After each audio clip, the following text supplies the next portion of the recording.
All right, we are live, ladies. You guys ready? Yes. Sure. Let's do this. What's up, everybody? We are live. Welcome to another session of the Government Clock Podcast, the number one Polynesian podcast in the world. Oh wow, let's get it, y'all. What's up, everybody? Thank you so much for tuning in. We have a great show for you guys. As you can see, we have some beautiful ladies on the panel, and some more ladies will be joining us later on the podcast tonight. We have a great topic to discuss tonight. Thank you so much for watching.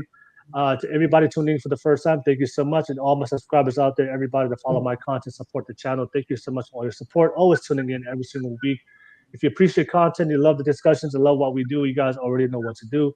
Smash and press that like, subscribe button real quick. Don't forget, I do have a disclaimer real quick for everybody out there under the age of 18. This content is not suitable for the children under the age of 18 without adult supervision. Please be advised. All right, please be advised, everybody out there under the age of 18, we're going to have some real adult conversations tonight. Make sure you have supervision. Don't forget, this is a public show. So don't forget, if anybody want to jump on the platform, jump on the podcast, you guys are more than invited. I always advocate for people to have open discussions, whether we agree or disagree. But we always want to have discussions, especially on the type of topics that we discuss every single week on the podcast. I know there's a lot of people out there that may disagree with my views. I know I have a lot of haters, and to all my haters out there, Solid man, don't be a hater, be a player. Congratulator. don't be a hater. Solid, don't be a hater, y'all. Don't be a hater. Hey, just because we disagree with something it's not a reason to hate somebody. So let's have open discussion, open dialogue, and have conversation. Most importantly, the purpose of conversation, like we have every single week, is to figure out a solution. If you don't have conversation with people, that's how if you don't have a solution, how can we progress and get better? So I'll definitely post a public link on the live chat. I'll pin it to the top of the screen. All you have to do is click on that link and you can be part of the conversations. I invite all women and the men as well to jump on and let's have a conversation tonight. Much love to you guys. Don't forget, we do have the live chat. Let's get that live chat popping, y'all. Drop some comments. Let me know what you think about tonight's show. We're going to have a different variety of different topics and different opinions on tonight's show and tonight's topic. So let me know what you think. I always appreciate the feedback that you guys always give us on the live chat. Let's get that live chat popping, y'all. You have the super chat donations. Everybody out there that always want to donate financially to my channel, thank you so much for all your super chat donations you guys do. Every single dollar will be invested back into my podcast to get my studio and also to elevate my content to give you guys the best quality content for you guys out there. So Underground Rose, I see you. Underground Rose tuning in. Thank you so much for tuning in. I see you. Appreciate you. Jump on to Underground Rose. Let's have a conversation tonight. But yeah, thank you so much, everybody out there that dropped your super chat donations. The best way to drop a super chat donation, ask it through a topic, ask it through a question. So if there is a question or a topic that you guys want us to discuss, or you want to ask these lovely ladies directly, and you want us to discuss live on real time, ask it through a super chat donation. I'll make it a priority. Make sure that you guys get a quick shout out real quick to reciprocate the love and support you show me. But we'll also answer all the questions that you guys have for us tonight. But nevertheless, that's all my YouTube stuff. Thank you so much for tuning in. We have a great show for you guys. See Fatty, thank you for tuning in tonight. Thank you for jumping on. Much love to you, Fatty, man. Appreciate always supporting my channel. But nevertheless, first and foremost, I just want to say to the ladies real quick, thank you for taking the time out of your day. I know you guys are busy ladies. And to be part of my podcast and have this discussion tonight. Thank you so much. I'm always honored to have you guys. But everybody that's watching this right now, let me ask the ladies real quick to do a quick intro.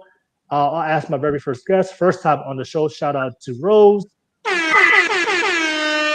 First time on the show. Thank you so much, Rose, for taking the time to be on here. Rose, go ahead. For everybody that's watching this right now, they may not know who you are.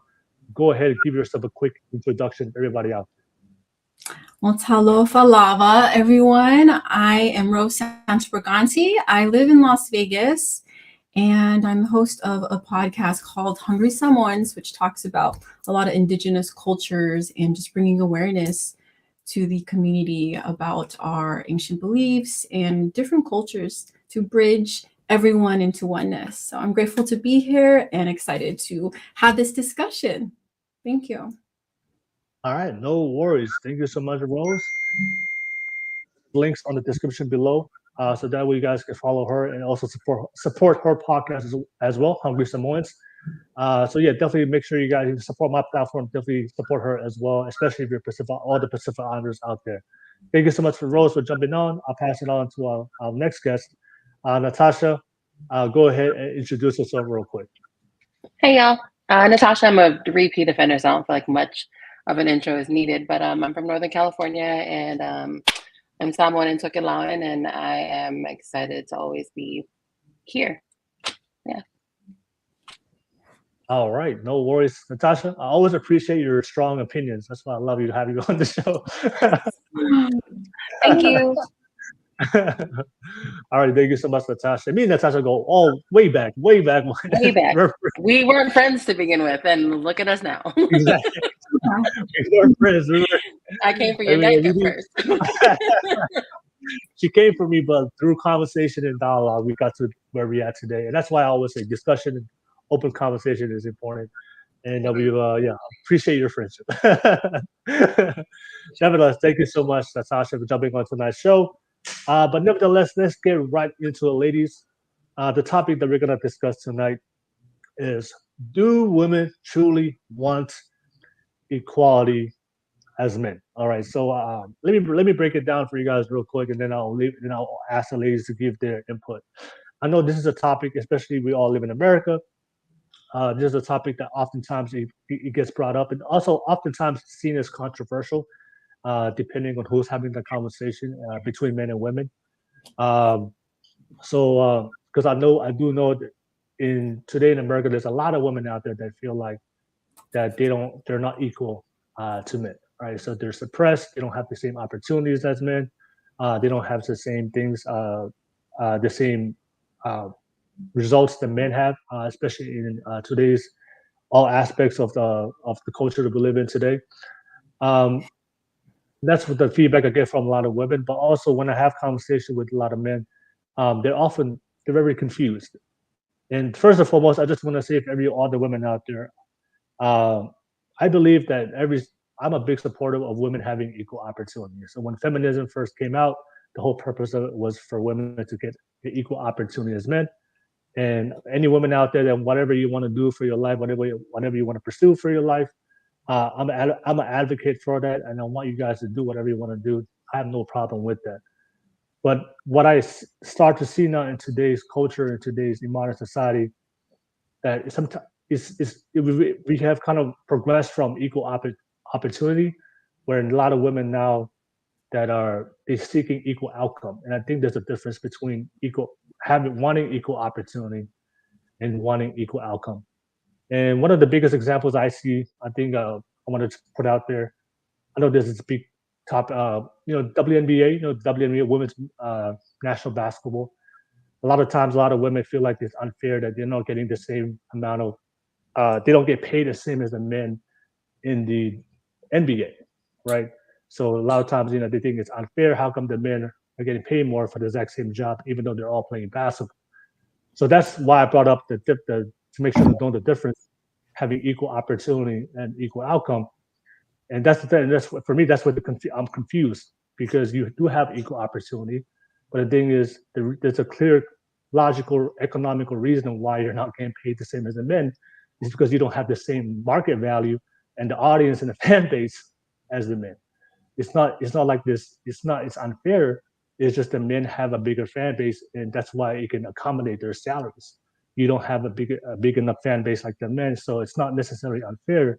It's just you have the opportunity, but you can't get the same type of outcome unless you get the exact same results as the men. So that's just one example. I just want to put it out there. But for a lot of women, you know what? They get paid more for the exact same job. It's unfair. They're holding us back, whatever that is. But for me, I'm confused. Like, you have the opportunity, but you want an equal outcome. It doesn't work. And then another example I see for a lot of people, it's often brought up in conversations, is a lot of women saying, you know what? I want to be equal to a man. I don't need no man. I want to do everything. I can do everything on my own. I can do everything as good or better than a man. And a lot of men are like, okay, no worries. If you want, I respect that. You want equality, and we can do that. We're gonna share that equality between men and women. That's fine. And then the men go on a date. The men, you know what? Let's share the. If I pay for the first date, let's share it. And a lot of women are like, no, you pay for the first date. a lot of men are like confused. Like, wait, I thought we're equal. I thought we're equal, but you still expect me to pay for the date, even though you said that you want to be equal. So that's just examples I want to put out there because these are things I just see just constantly those type of conversations. So it's leaving a lot of men confused, leaving a lot of women confused. I don't know. I think it's a much important discussion to have. But I think today women do have the equal opportunity and they can do whatever they want. But I think it's kind of become radicalized now that they want equal outcome, and I think that's what the problem is and lies for a lot of people. But that's just one of my input. I want to throw it out there so that way people can kind of understand why we're having this discussion and in this topic. But ladies, what I want to ask you guys real quick is, when it comes to equality, what does that mean to you as a woman? Let's start off there before we dive into the other parts of the conversation. So when it comes to equality, what does equality mean to you? Does it mean equal opportunity? Does it mean something else? I don't know. But that's something that when women bring up equality, I don't have to like ask them to describe what that is, because a lot of times we don't know what that means to each woman. But I'll start with you, Rose. When it comes to equality, what does that mean to you as a woman? When they say women want that's out there say they want to be equal, they want equality. What does that mean? For me, so like equality is basically the state of being equals.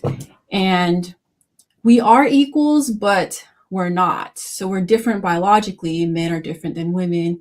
But as people, as humans, we're all one. We're all equal in that sense. But we also have different roles. There's different roles that men play and women play based on just our evolution, right? Men being the protectors, being the hunters, us being the gatherers, the nurturers, the mothers. And it works really well because it's a union of the yin and the yang and having that balance. And it's a beautiful thing. And so that's what equality means to me. It means that we can all be one together. That's what it means to me. So. Okay. So we can be one piece together. Okay, no worries. All right. Pass on to Natasha. Natasha, what does that equality mean to you as a woman? So in terms of if we're gonna go gender specific, because I know that we're talking about women desiring equality or being equal as men. To me, I believe that there's a difference between you have gender equality and then you have gender equity.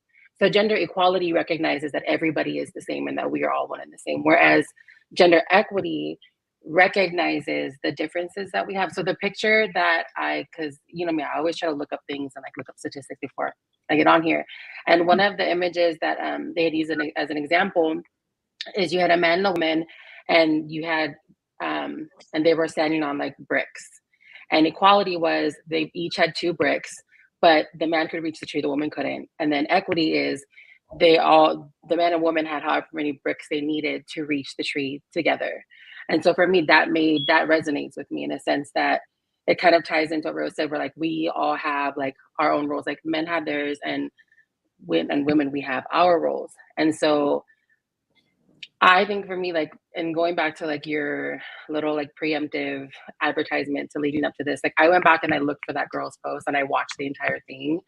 And it's always interesting to me how like, yeah, anyways, let me just stop because you asked me one question. So yeah, gender equality and gender equity, 2 separate things, 2 separate meanings. And that's kind of how I look at it and how I differentiate the type of people, not just women, I guess, that I have that conversation with.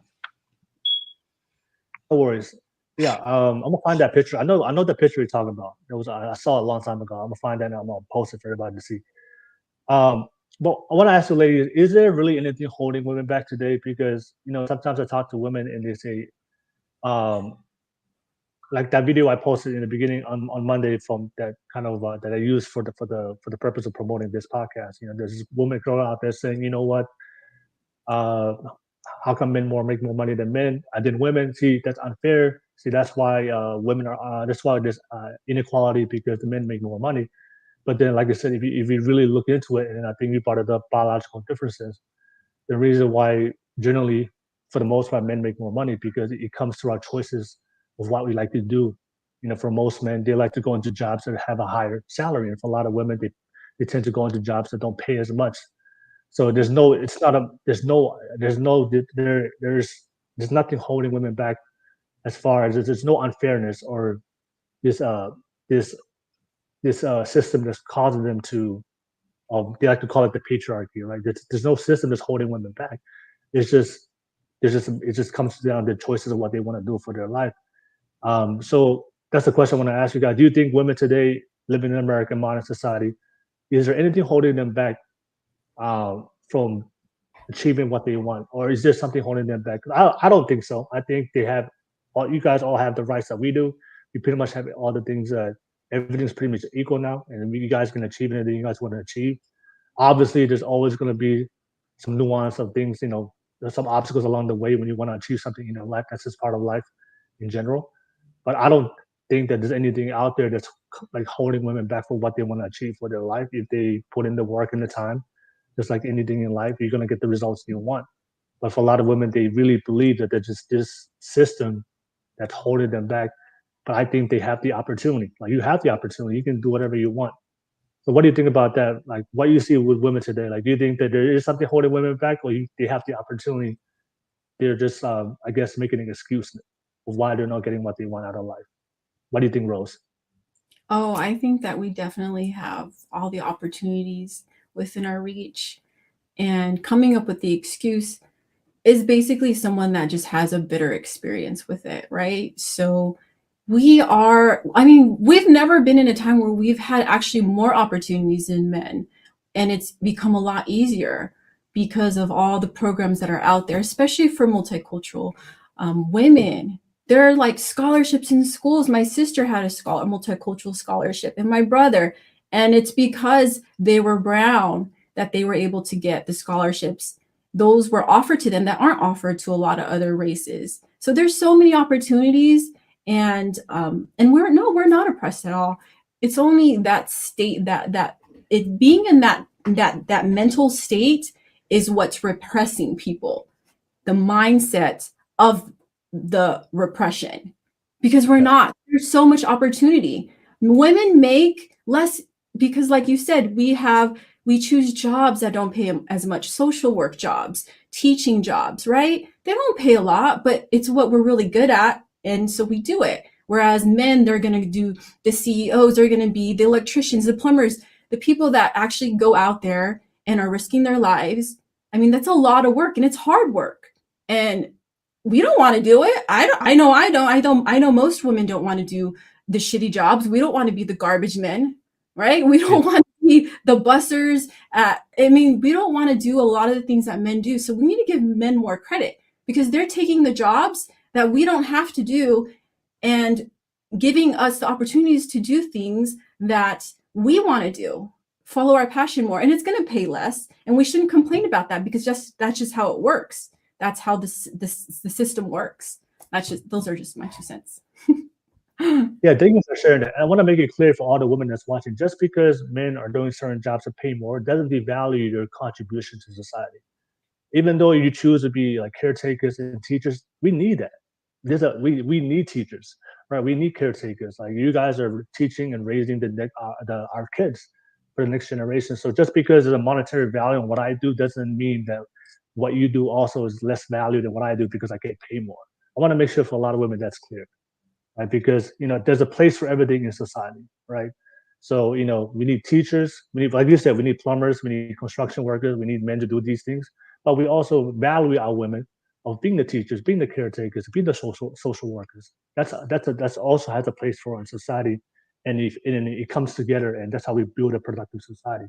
A lot of times, a lot of women might, I just want to make sure that's understandable, because, there are some men out there that might think that they're better women just because they make more money. That's just some men, but that's not all men.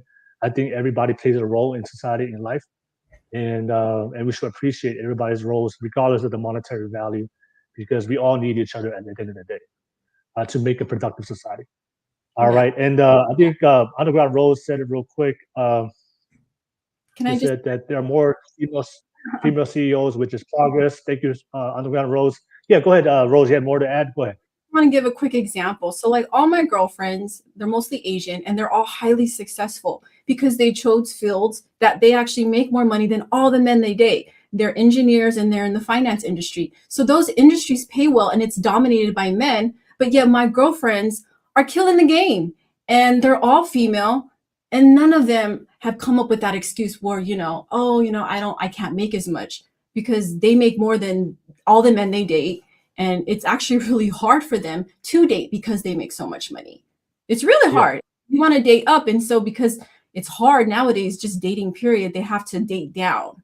And they end up paying for the meals and like taking trips and paying for trips. I always tell them I'm traditional. I tell them, always the men should pay, because I'm just a traditional person. I grew up with I like the gentleman. I like my door being open because it's nice. I can open my own door, but to have someone open it for me, it's a good feeling, being treated like a lady. Chivalry is dead nowadays, and we need to bring that back. So anyways, just wanted to put that in real quick. To the end, I'll say that the dating up and the women who are making more money, the struggles they go dating, we'll definitely bring that up. And at the end of this podcast, exactly. I think women have the opportunity. If they want to do it, they can do it. It's just you got to be accountable for your choices, what you want to achieve for your life. What do you think, Natasha? What do you think? There's something that's really holding women back from achieving what they want now? No, I actually think that in terms of equal opportunity, I mean, if we're talking, workforce and industries, I mean, there's obviously industries that are more male dominant, but I think also if we're looking really at like running it back like into the old day, like there was a point in time where like only men worked, and so women entering these different industries and really, that's something that has taken time. And I think that if we look at from where we were to where we are now, it has entirely evolved. And I just think that it's kind of like Rose said, like there's women who have like these like bitter experiences. And I'm not trying to knock anyone or, whatever the case is. Cause like, I also very much, and I was talking about it with my mom today, that like jobs, like you said, like construction, plumbing, I'm garbage, I'm cool. Like you will never catch my application or my name in that system because that's just not something I do. And I think for me in those terms, like that's kind of where my old fashioned, old school biological mentality kicks in, where it's like, I will wash dishes, do laundry, make dinner. And not to say that he can't, but if I need a TV mounted or a light bulb changed or the garage door fixed or a lawn mowed or the garbage taken out, it ain't me, I'm not doing it. So I definitely think, I also just kind of feel like there's something to be said about these modern day generations where it's like that I probably like it's not enough, where it's like, okay, like for example, like when she talked about the statistic where she said, how she only makes 85% less than, what her male peer makes, like since that's 85% at one point in life, it was like maybe half if they were lucky, so for me, it's everything about embracing the little wins and focusing on the fact that like we have it better than someone previous than us did. So, but okay. I agree with that. I mean, Rose mentioned the whole like going on dates. Like I'm very much like open my door, pull out my chair. But in terms of, because I also watched a podcast earlier this week on that topic too, where like if I'm gonna say, hey, let's go to dinner, I'm gonna pay for it because I invited you. But if you hit me and you tell me, oh, let's go to dinner, and then the check comes and you're like, all right, you want equality? Like, what's up? Like, that's not how that works. That's not. If you invite me, you pay. If I invite you, I pay. But if we decide on either side to offer and be like, hey, like, let's go Dutch, or like, if you take me out and I say, hey, like, I'll pay, my offering or yours, if it's vice versa, is really, I think, what determines quality of the person you're with. And that's also like a vetting tactic. But I think in that regard, like, I think if whoever offers this should be the one who covers the bill. So, no worries. For me, I always pay. It doesn't matter if I take a woman to date, I always pay. The only exception, but I'll ask the woman to pay if she's a feminist. Trigger central you are, Will. Trigger central you are. Hey, she's a feminist, right? She has to live by her words, by what she believes in. Way to take accountability and flip it. But what I want to ask you, ladies, why do you think a lot of women think that there's inequality? Like, where is this coming from? For me, I think for me that a lot of that is derived from the radical feminist third wave feminist movement. Is what I've noticed so far based on my conversation with a lot of women. But I'm interested to hear from you guys. why do you think a lot of women today, regardless of the opportunities they have today, like why do they feel like that they're suppressed? Why do they feel like they're oppressed? Why do they feel like there's a system in place that's holding them back when there's clearly women, like Rose said, you have friends that have decided to go into the male-dominant industries and they're making a lot of money. They put in the time and put in the work, and they took control, and they found a way to make it happen. So yeah, like why do you feel like, yeah, why in your opinion, based on your experience talking to your friends and observing the women in America, why do you think there's millions of women today feeling like they're constantly being suppressed and they don't have equality in America? Go ahead, Rose. So I feel like women feel suppressed because of history, past traumas, a lot of the things that they hear and see, maybe a little bit, of their past experience. So it's just like all this negative impressions. It really is just negative impressions. If you change that around, it could be the exact opposite and you'd be flourishing, and then you wouldn't feel that way. So it's all just perspective. Everything is perspective, and they're just they're not seeing everything from the other side. So to have good perspectives, you got to look at both sides. Like, why are these women feeling this way? Why are these men feeling this way? See both sides. Perspective. And from that, then you can appreciate things more and really come in with a state of gratitude. And that's what will really take you out of that state of oppression or repression, feeling like you can't step up to their to their height. But we don't need to. That's the thing. That's why we have men, so that they could do the hard work, because we are too busy making babies. We're too busy running households. We have so much things on our plate already as women. Like, we're the best at multitasking. That's why every CEO has a PA that's a woman, not men, because women are so fucking smart, and we just don't give ourselves enough credit. We're just saying, oh, we're so smart, but we're not equal. We're not getting paid as much. No, it's not because we're not equal. We are totally equal, but we are not looking at it like that. We're looking at it from a point of view of inequality, because we are in that mindset. It's all about changing your mindset. And I feel like everyone's believing this because they're just getting bad programming. If you're around negativity, negative people who say, oh, we're oppressed, it's not fair, then you're gonna be programmed with that mindset, and you're gonna think the same thing, even though there are so many people saying the exact opposite, in fact, and you're not hearing that other side. You're just hearing one thing. So you just need to change your just open up your eyes and just gain new perspectives, so that you can understand that you are not suppressed. You only think you are. It's all in your mind. So anyways, yeah.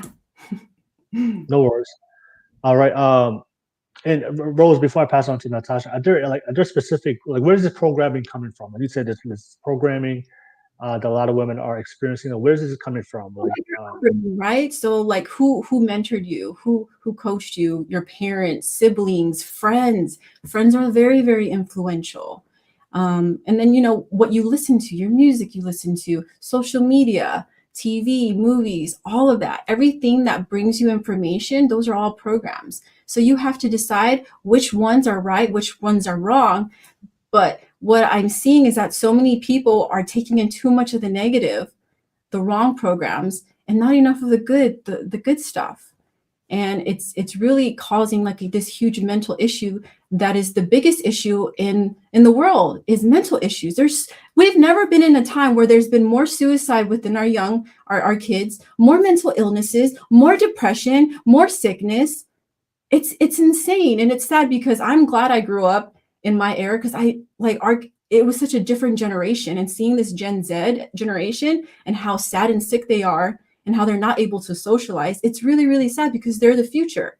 And yet they can't even take online bullying. We used to, if we got punched in the face at school, you're just like, okay, and then you just get over it. And now it's like, oh, that person didn't like me, or they said a comment, and then you go and you want to kill yourself. That's how bad it's gotten, and it has to change. And the way to change that is to put out good programming, like this discussion. This is opening up discussion from different perspectives, and it's amazing that you're you're actually putting this out there so people can tune in and see, oh, okay, what is she talking about? What is he talking about? Where is that coming from? And make their own opinions off of that, based off of other people's perspectives. That's why traveling is so important, because you're able to see so much. And people who are very well traveled are the most open-minded people that you'll ever get to know. So, yeah. Yeah, speaking about traveling, that's why for me it's really hard to understand women who say they don't have opportunities, because which I think they do. Because I'm an immigrant, right? I came here, no papers, illegal as hell. The probability of me, like, creating a successful life based on my circumstances, but I didn't use that as an excuse. I didn't see that as a way to stop me from my opportunities and what I'm trying to attract. And I figured out a way to make it happen. So that's why, like, when I see people in America, I was like, you have these opportunities, especially for women. Like, you have the opportunity here, you have the rights here, and you said a great point. There's a lot of countries in the world that they don't have the same rights that you do living here in America. It is such a privilege. Right? Like, you exactly. A lot of sometimes often these women have been catered to, and they think they're so privileged that they don't realize, like, majority of women in this world don't have the same rights and opportunities they have here. Yet, there's something that's holding them back. And they don't have, it's unfair to live here compared to a majority of the world. So I think that's a good point. It's a matter of perspective of how you see it, and travel the world to see what other women in third world countries or countries with governments, communist governments, those governments, dictatorships, see how those women are living compared to what you have here. Thank you so much for sharing that, Rose. Can I just Go ahead. So you were talking about like with this discussion, when I talk about everything that I'm saying, it's pertaining to Americans. As far as like the world, that's a whole nother thing, because there is no equality in a lot of different countries when it comes to women. That's a real thing, like to the point where women can't show their faces, right? It's like you got to cover yourself, you got to hide yourself. You can't go out without your husband in a lot of different Muslim cultures. In Afghanistan, like you're afraid for your life. So it's so different, and there's no comparison. So when we speak on this platform, I'm speaking from the point of view as an American here in America. Right. So I just wanted to just make that clear. Of course. Thank you so much. Natasha, what's your thoughts? So I think that's kind of what I was getting at when I was saying earlier about what we have not being enough, where it's like understanding that the way that women's rights and equal rights has evolved over the years, it's like, okay, well, we've gotten this, so now let's just go for everything. And not to say that I'm not discouraging women to like chase your dreams, whatever, that's fine. But I think that as much as like, side note, hi Daniela, I see him in the comments. When you guys talk about the biology of men, I definitely think that there is something to be said about the biology of women, where how we are designed and how we're created, we are the nurturers, we are the caretakers. And I feel like there's this stigma around being domesticated that is, let me not use those, that's not right. Being domesticated, that is like a sign of weakness. And I think for me, that's where I very much am thankful for my Pacific Islander roots, because as women, we are created and we are raised to understand that taking care of the home front makes us actually the strongest asset within a family. The man provides and does his job, but at the end of the day, the men also respect and understand the responsibilities that we have equate to what they do out in the work field. And so for me, when we do have these conversations, I don't necessarily like think about it from my perspective, because I'm very comfortable in the fact that I don't like taking the garbage and doing all those, like getting my hands dirty. I'm not planting stuff, whatever. But I think that's really what it is, where it's like, it's that not satisfied, or there's this mindset that's going around in the modern generations that's like, oh, if you're settling for, where you're at, that makes you weak.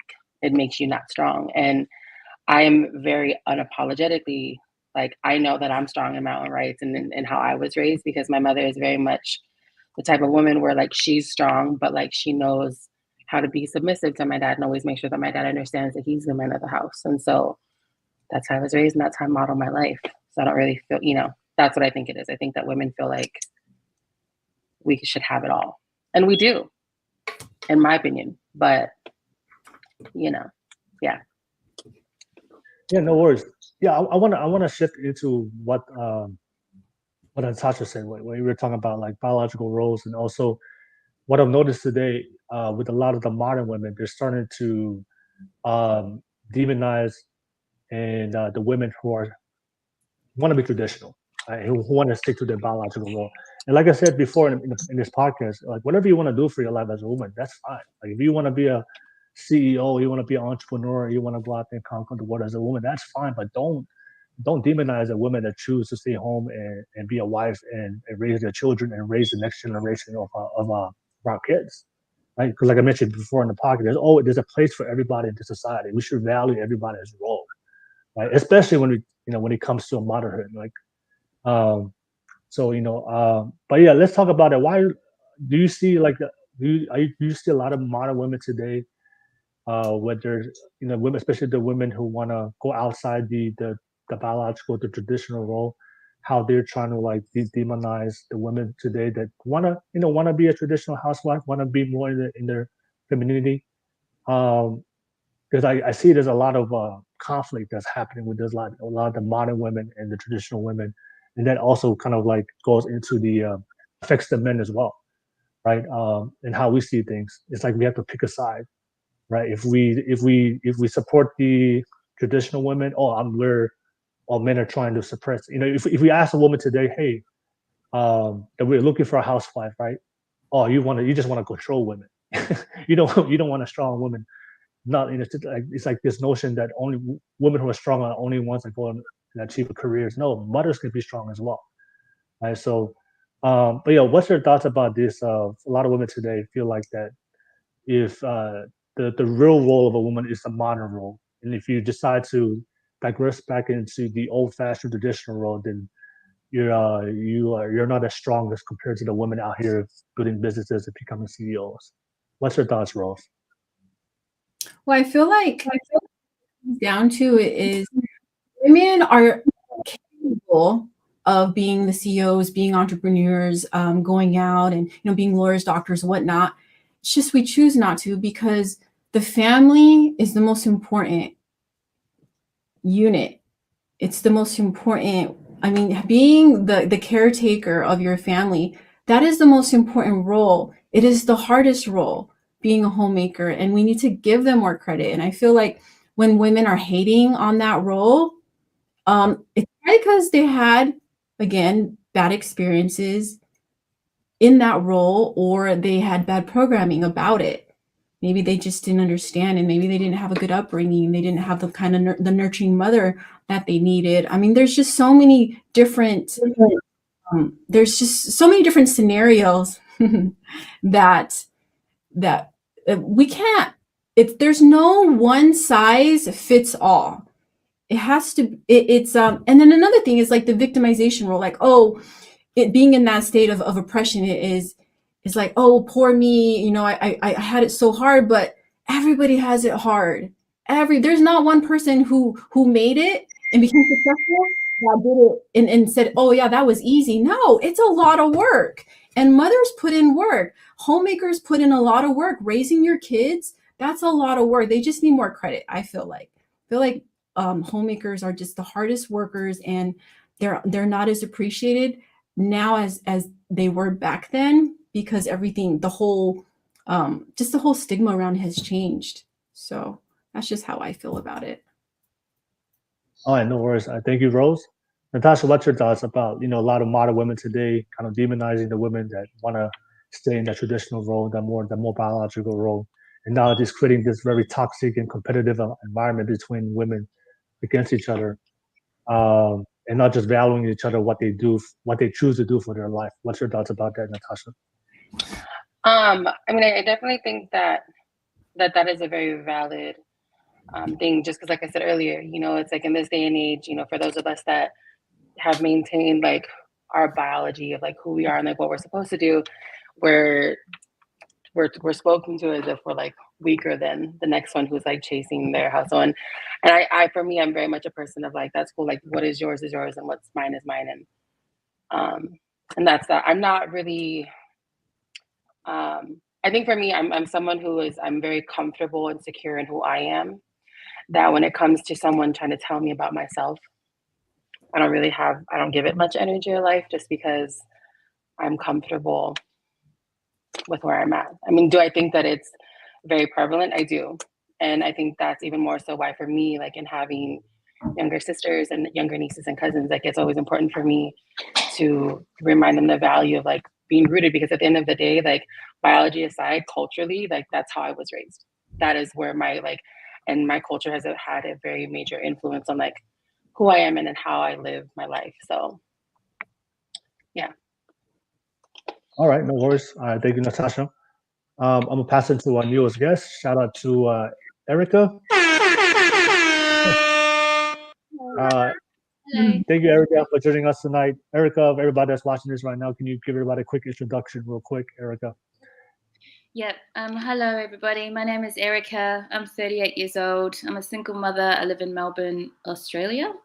I'm a full-time sales manager, and I'm a fitness enthusiast and a hip-hop enthusiast. All right, no worries. Get it. Let's get it, Erykah. Thank you so much for taking the time to jump on tonight's live show. I know you have some opinions, so I want you to share it tonight. So yeah, Erykah, we're just topping on the discussion tonight. We're talking about equality. For a lot of women, they feel like in modern society that they're not equal as men. And I don't know if you listened to our conversation. We were saying, a lot of I think women today, they have the opportunity to do whatever they want for their life. I think for a lot of women today, they want equal outcome as a man, and that's the difference. You have opportunity to like men, but if you want to get the same results as men, then you have to put in the same amount of time and work and men do to get the same kind of outcome. You can't just say, hey, how come he's getting this and I'm not getting that? We all have the same opportunity, but what separates people from what they get in life is the work that you put in and you invest into yourself. So, but yeah, I want to ask you, Erykah, like, do you think women today? I know you live in Australia, so maybe we were talking from the perspective of America, but we're all modern societies. Do you think women today in modern society? Do you think that do they have the same? Are they equal, or is it unequal? Like, are there things that's holding them back? Yeah. In terms of employment opportunities and being respected in the same roles as men, look, I think it's getting better. I still think there's work to be done. And I've always worked in male-dominated industries. So my background is running nightclubs and pubs and restaurants, which is typically what a guy would usually do. And now I'm a sales manager, and I'm probably here in Australia, it's maybe 30% female to 70% male. It was always pretty traditionally a male role, but it's becoming more and more equal. My point of view, I'm a single mother as well, so I work full time and then I look after my 8-year-old daughter. My point of view might be a little bit different. I think that women should women both genders should be equally deserving of respect, no matter what industry you choose to or what you choose to do with your life. If you want to be a stay-at-home mom, which is, I did that for a few years, you deserve just as much respect as someone who chooses to thrust all their efforts into their career as well. So, I think there should be equality across the spectrum in that sense. All right. Yeah. We were having a discussion and we were talking about, like, as women, whatever you want to do for your life, then we should just value that, right? Whether you want to be a stay-at-home mom, we should value that. Whether you want to go out there and get a career and be a successful woman, hey, that's fine. If that's your prerogative, then we're going to value that as well. But I do see in America today, so I don't know how it is in Australia, where a lot of the modern women today will kind of demonize the women that stay home and seeing that as like, less than, I'm less than you because I'm a career woman, because you want to stay home and watch the child, because that traditional role is seen as like an outdated role in modern society for a lot of modern women. Do you see that in Australia, or is that it's just a? I see what you mean. Honestly, bro, no. I mean, I've never come into contact, or nor have I read anything at all about the demonization of women who want to keep traditional roles, like you know, in terms of staying at home and taking care of the home and looking after the babies. I haven't come across any of that kind of demonization. If I were to hear about it, I mean, straight away, I kind of think, I mean, there are certain types of women who have had a really successful career, and perhaps they have a point of view where they maybe feel like they want to help women who don't actually need help, but they actually want to stay at home. So perhaps there could be some crossover. But in all honesty, I have never come across any kind of demonization of women who want to stay home. No, and I mean, it's a horrible thing to do across any spectrum. I wouldn't want that for anyone. So yeah, that's really odd to me that's happening. All right, no worries, no worries. I want to ask you, ladies, real quick, and I know I think Natasha and Rose, you guys brought it up, but like, you know, the biological things, you know, there's certain things that women like to do, and there's certain things men like to do. I think Rose and Natasha, you both brought up, you know, I don't want to be the garbage man. I don't want to go out there and fix the roads and the electricity and the power lines. I value the men to go do that, which is great. So I want to open it up for you guys. That's what we're pushing here in today in America. I see this, everything should be equal. Everything should be equalized. But I think biology has a lot to do with the things that we do, and also how good that we do it. But I want to ask you, ladies, personally, like, what are things that that you think that, you know what, and maybe this may be controversial to say, but I want to ask your opinions. Maybe this is something we should just let the men do and leave the women out of it. When I have conversations with a lot of women, and especially a lot of men, like, they're like, you know what, when it comes to a lot of the men I talk to, especially men who are ex-military, we have conversations like, why are women in the military? I know that's a very controversial thing to say, but for a lot of men, there's certain biological limitations that women have if when it comes to going to war. And for a lot of men, they're just like, if I'm going to go to war with somebody, and this is a conversation I have with my friends who are ex-veterans. They're like, if I'm going to go to war, I need somebody that I can rely on that can physically handle the task and the job.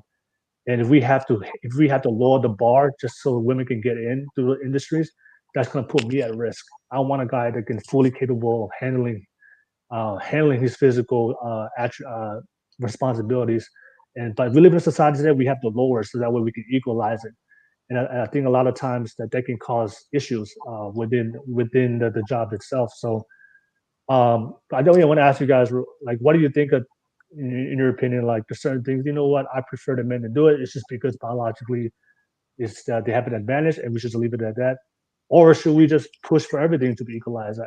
Everybody 50-50 in the military, 50-50 in the electrician, 50-50 in all genders. But I think we have to look at the biology, and I think if we don't look at the biology, I think that's going to cause a lot of issues. But I want to open up for you guys. I'll start with you, Rose. What do you think? What in your opinion, what are things that, you know what, I prefer the men to do it? I don't think that's something we need to equalize. I feel okay. So first off, like, I was in the military, I was in the Navy, and as far as like the capability, physically, yes, we have to work harder if we want to be able to kind of be at that level with the man, but we'll still never be as strong, because just biologically we're not made to be as strong as men. And but I will say that in the military, the girls were definitely more tougher mentally and very, very, and smarter. And so it's nice to have that balance, right? To have like the strength of a man, but yet like the mindset and the heart of a woman. It's such a beautiful union. And if we just learn to work together, that's really what it comes down to. There doesn't have to be competition. We don't have to compete. I mean, women love men, men love women, because there's a natural attraction, and it's supposed to be that way so that we can procreate. all about the survival of the species. So it's made this way because it needs to be this way. The whole idea of like, oh, well, yeah, there are roles that I as a woman wouldn't want to do, and I'm sure a lot of women would agree that we would prefer to do the things that to do the easier things, because it's hard to like, if you work on the railroads, or if you work in construction, or if you work as an electrician, you're up there on the lines, alignment. It's really, really hard. So if we don't have to do it, then don't let them like that. We should just give credit to the guys for doing those jobs, and our role can be whatever else. It could be something different. Our role could be a homemaker. Our role could be, retail space, stuff that, like, again, we discussed, it doesn't make a lot of money, but we're really good at it. We like it. And it's basically created for, like, because who does the shopping? Women do the shopping. So wouldn't you want a woman to be at the retail store selling stuff? It makes sense, right? So it's just like everything and everyone has a place. And when we try to say, oh, that's not fair, they're making more money than me or whatnot, then so what? So what? Who cares? If you want to make as much money, then go ahead and put the work in and see how hard it is, because it's really hard. So yeah, that's just how I feel. No worries. I have a super chat donation. Shout out to Fatty.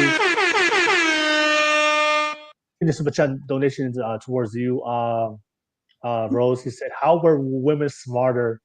Because he said that women were smarter in the military. Example, please. Women are smart. Women listen. We're really good listeners. And when you listen, and we're very detailed. And in the Navy, it's all about detail, because you make one little mistake, you could mess up a whole entire operation. So we pay attention to the details. We're very, very observant. I mean, that's what we're good at. We're good at just like sitting back and just seeing everything, because we're supposed to be. As mothers, when we have kids, we have to be extremely observant so we can make sure our kids are safe, so we can teach our kids. It's just ingrained in our biology. And so with that knowledge, with being better multitaskers, with being very, very observant, being really good listeners, it just makes you a little bit more intuitive. And to have like more intuition, it makes you, it does raise your level of intelligence. So yeah, that answers your question, hopefully. All right, no worries. All right, thank you for answering that question, Rose. But yeah, let me pass this. Oh, go ahead. The more intelligent species to procreate. That's why we give birth. I mean, think about it. Why would you want to choose the less intelligent to give birth? You're not. That's just not how it works. Whoever is more intelligent is going to be the one to give life. And we are life givers. We create life. We are the creators. So, and it's a privilege. It's a beautiful thing. And men, they appreciate that. They love that. That's why they love us so much, because we're so giving. We're givers. Women are givers. All we want to do is just give love. And it's only when we don't get it back that we start to get all of these impressions that's causing this inequality. And so we just need to heal that. Yeah. Okay. All right. No worries. All right. Thank you, Rose, for sharing. I appreciate that. I will pass it to Natasha. Yeah, Natasha, like, in your opinion, like, are there certain things in society that, we should be, we should just let the women, let's let the men handle it. But do you think, do you think we should just equalize everything? What do you think? So I am, again, an advocate for feeling like everything, is like there any job that any woman wants to go apply for, they can do that. I think that in terms of like, even running it back to your advertisement where she brought up the percentage, like, my thing is that it's like, if you're going to take on a job and be so fixated on your male peers' income, and like, then that's really not the kind of job you should be working. If you're only trying to get in at a point that you should be making as much as the man should be making, then really, what are you doing?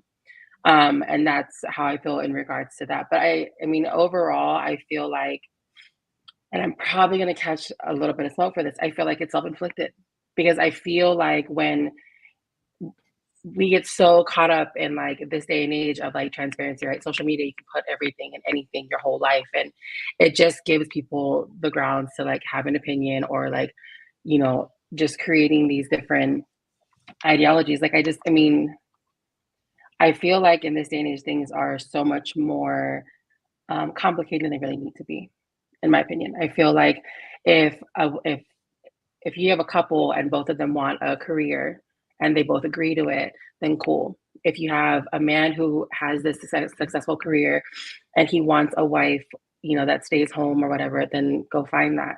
I feel like we have lost the luster of a relationship supposed to being about complementing one another, where it's where the man is, you know, dominating, or where he excels, you know, that's where she lacks, and vice versa, right? And that's why it comes back to the biology of men and women, where men are designed to be roughnecks. And someone had made a comment about blue collar workers, and I agree to that. Where like blue collar workers, they're not as appreciated and valued as they should be, and women kind of look at it like, oh, you're getting dirty. Like, I'm sorry, my dad works in electricity, so I think that dirty man that come home smelling like that, I would take that all day long, over a man that comes home in a suit smelling like coffee. But at the same time, it's like, you know, again, it like with in talking about women, isolating them, we're always against each other. There's always some kind of like smoke and indifference. Like you have the group of women that are, and I'm not saying like, you know, that there's either like stay at home or there's career chasers. No, because like Erykah, like my mom, they work jobs, they get their money, but they also take care of the kids in the home front. And I feel like there's been this stigma that the modern day woman feminists have created, that like, if you like to cook for your man, he can go cook his own food. And you're right.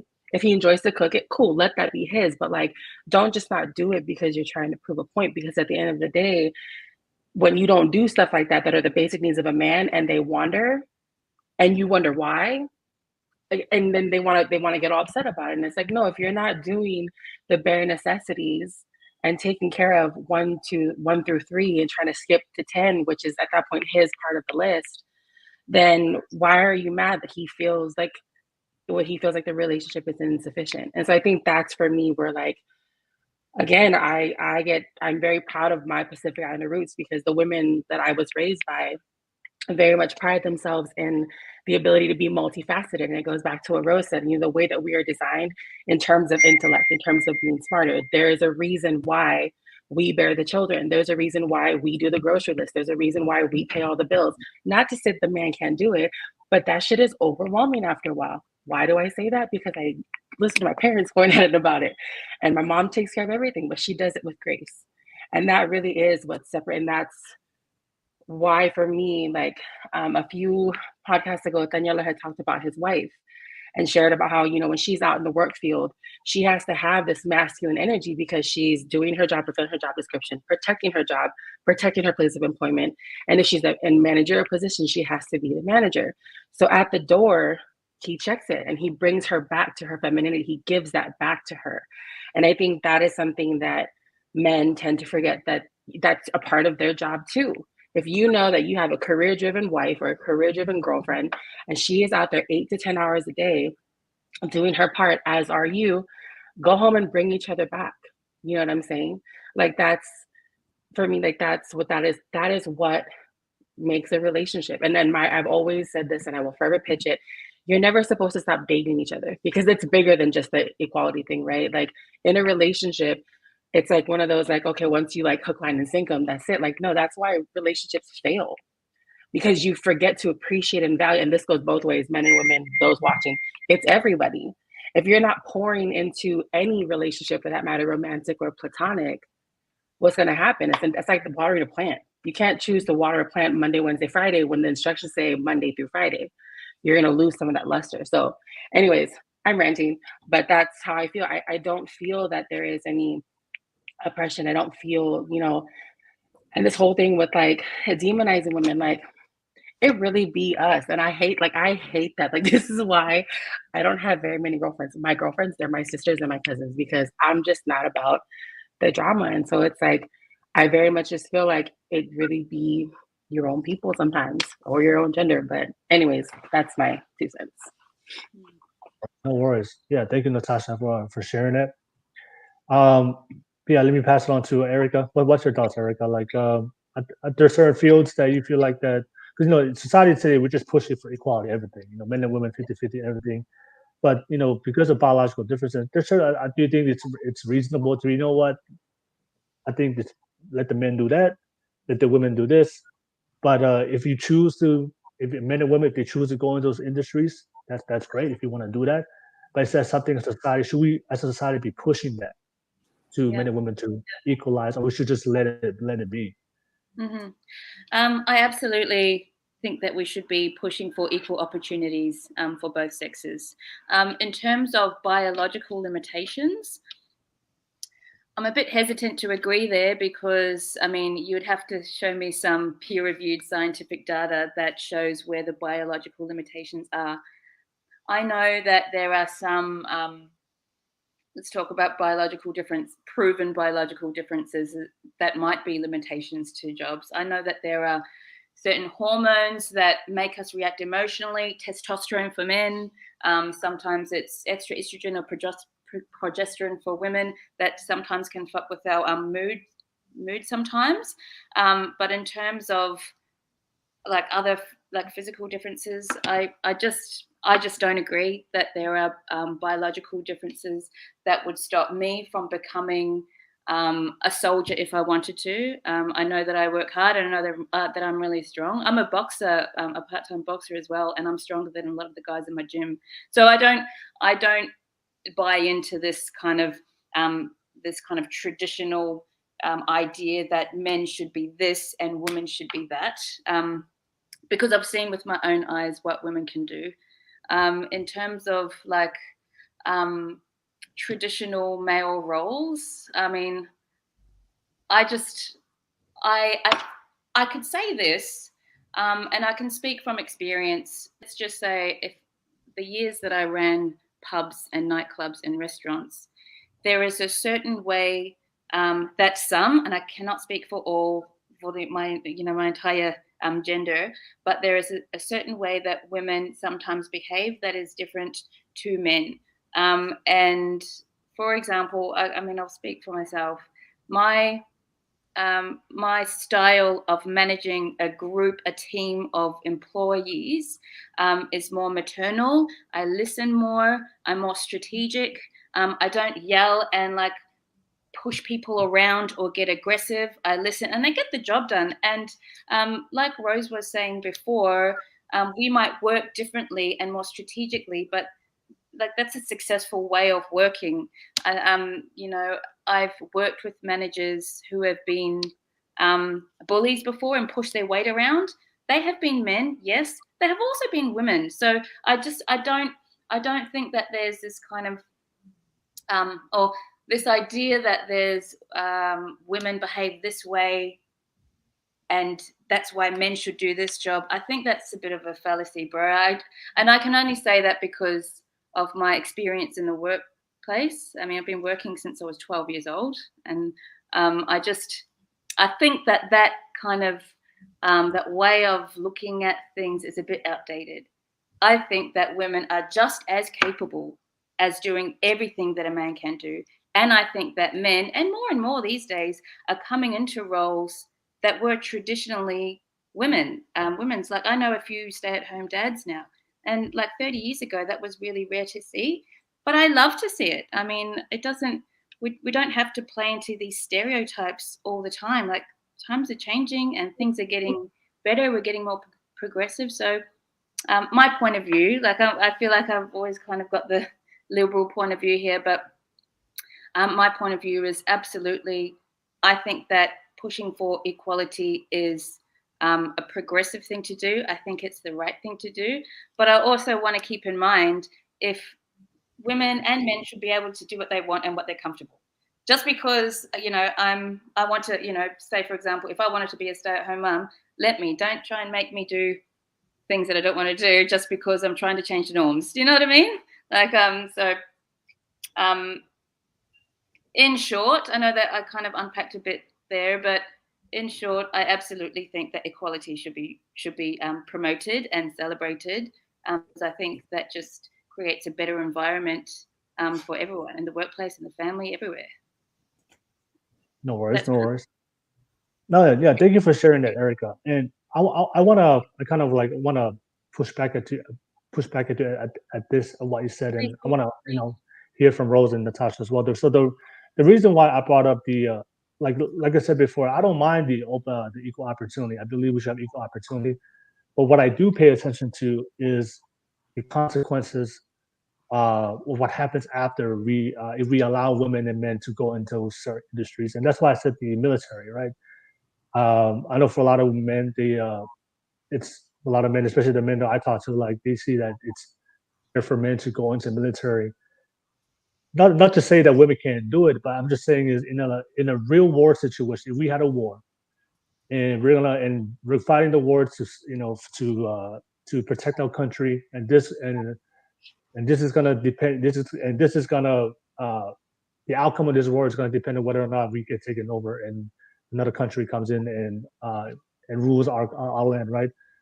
If Do I have confidence if our army and our military is like 50-50, and then we're going against another military with the same kind of equipment and technological advances, but their military is men, and we're going to get so it's equal 50-50 with us, 100% the enemy that we're going to battle is going to be all men.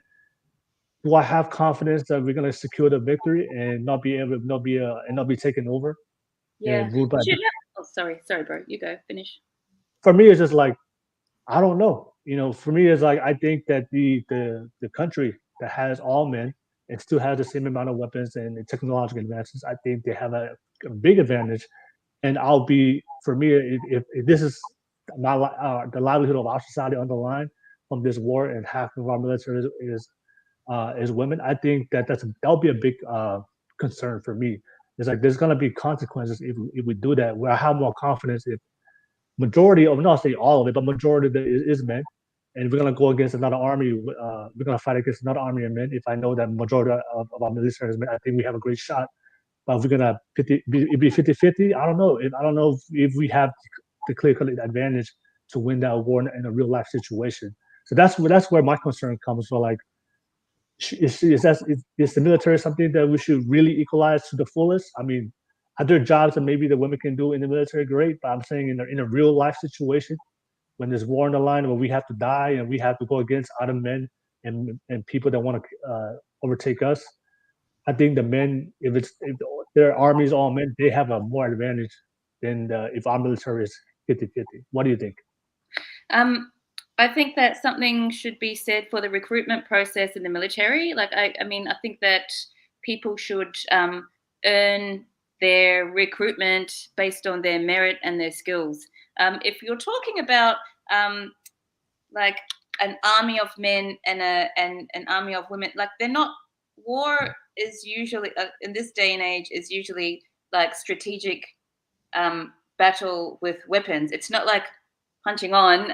So I honestly think that the idea of the military is being, has been socially accepted to be like a tough guy thing. But I think I just don't think that's true, brother. I think that women, if they pass all of the exact same tests and rigorous recruitment processes that men do to get into the army or wherever it be, and that goes for, like, you need to be able to go through all those hell weeks and all of those, physical battle scenes or whatever they do. If they tick all the same boxes as the men do, then hell yeah, they should get there should be an equal representation. Like, why wouldn't there be? That's the thing. The tests are different. In America, the test is lower for the women. It's not the same. Okay. Well, I do think that people should get their jobs and their roles based on their merits and skills, and not by whether they're a woman or whether they're trans. Just to kind of keep the PC norms. I do believe that merit is important for a job like that, but I still I think that women are just as capable in producing a winning, successful result in the military or what, because women have a lot to offer.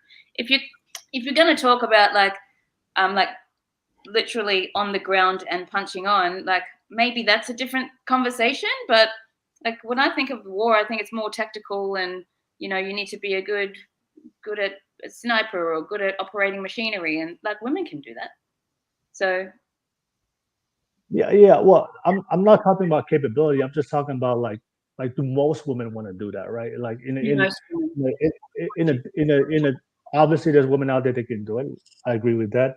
But in a do or die situation when a life is on the line, like how many women? I mean, how many women when they in that moment when the stress levels that they're having they've been having and having to be able to sleep. That's what happens when you go to war. Like how many women can be able to be physically and mentally to be able to tough through it and still be able to focus into just as much as men, probably even more, because women have the capability to handle high stressful situations.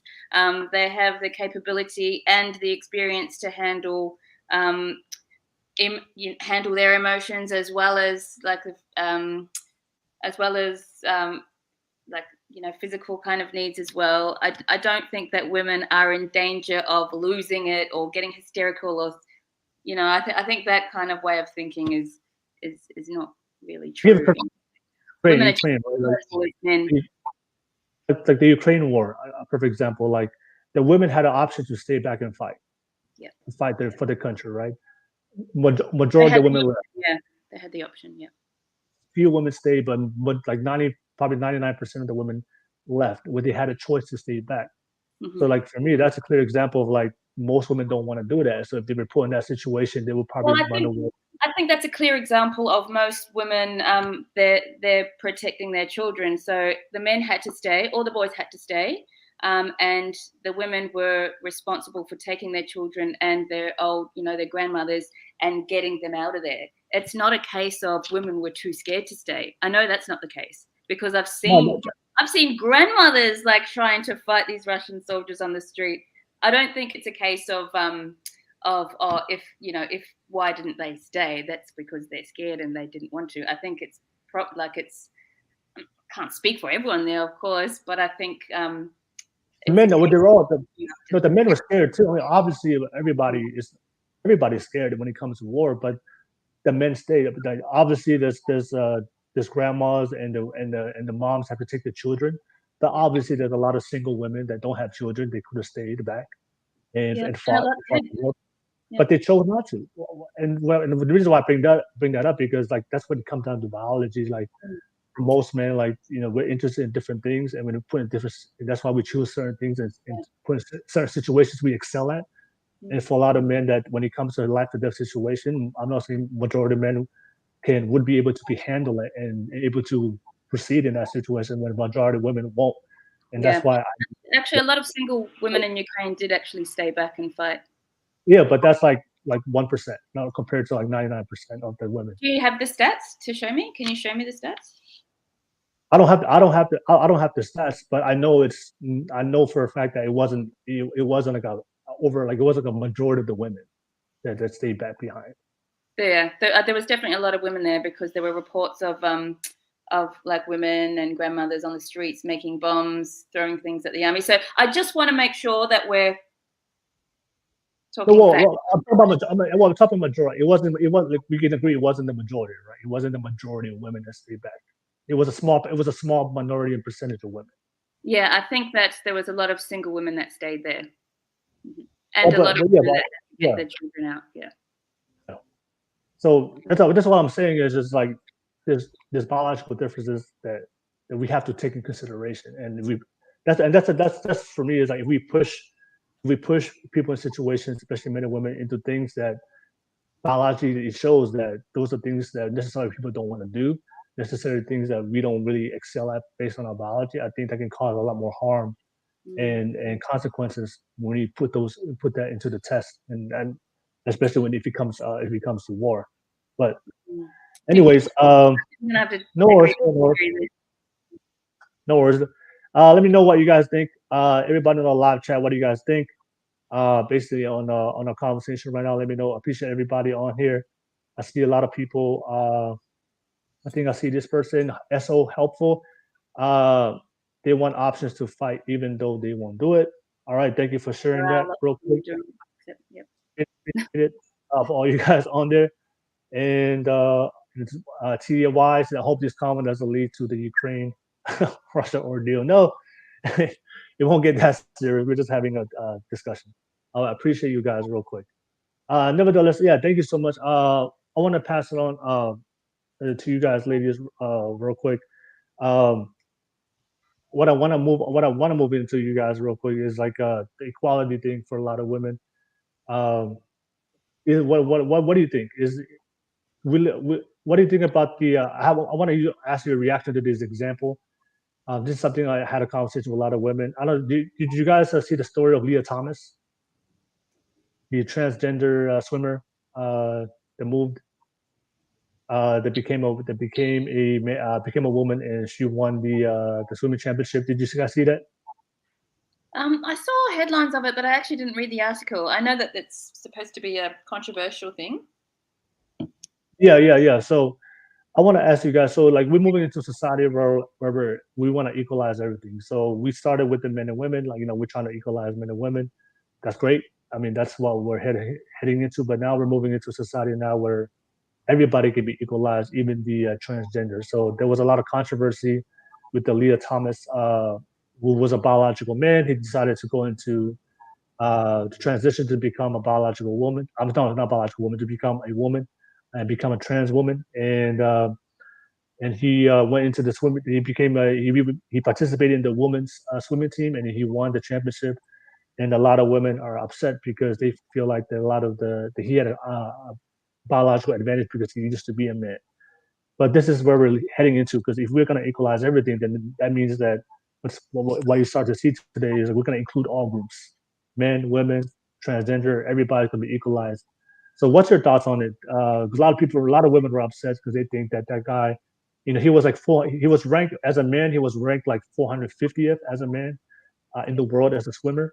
But as soon as he transitioned to become a woman, he became number one and won the championship. So obviously, there's a lot of supporters out there that support his movement in being a transgender. But there's a lot of women out there saying, you know what, that's unfair. We shouldn't equalize that. What's your thoughts about that, Rose? With that, I think that it's actually really deep, because for someone to actually make that transition and like do the operation and the hormones, there's just so many underlying issues. They're not accepting who they are. And so if a man goes into the women's field by changing himself and then going into this women's sport, and then basically just winning everything, or I don't know how many wins he had. I mean, just imagine how he feels.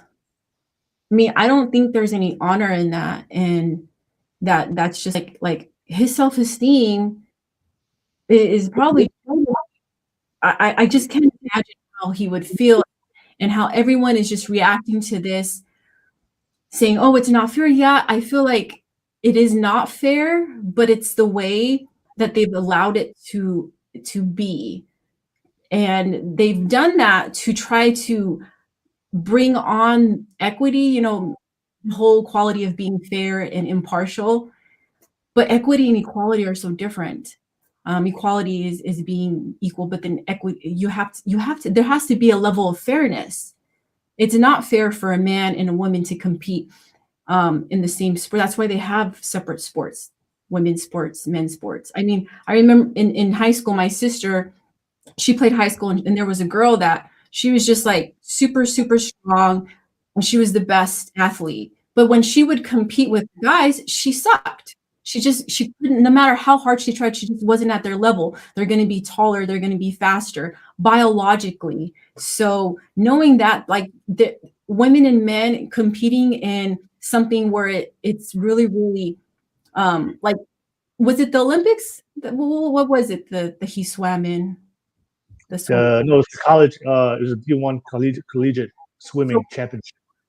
So, I don't know much about college sports because I don't watch sports, but I don't feel like that was. I personally, I don't think that's fair. I don't think it's fair to women, because it's kind of like, just kind of, I feel like it's disrespectful. That's how I feel. And it's, no worries. Yes. but I also have compassion. I feel how he must feel, and I feel I have a lot. I feel bad for him, to tell you the truth. I feel really bad.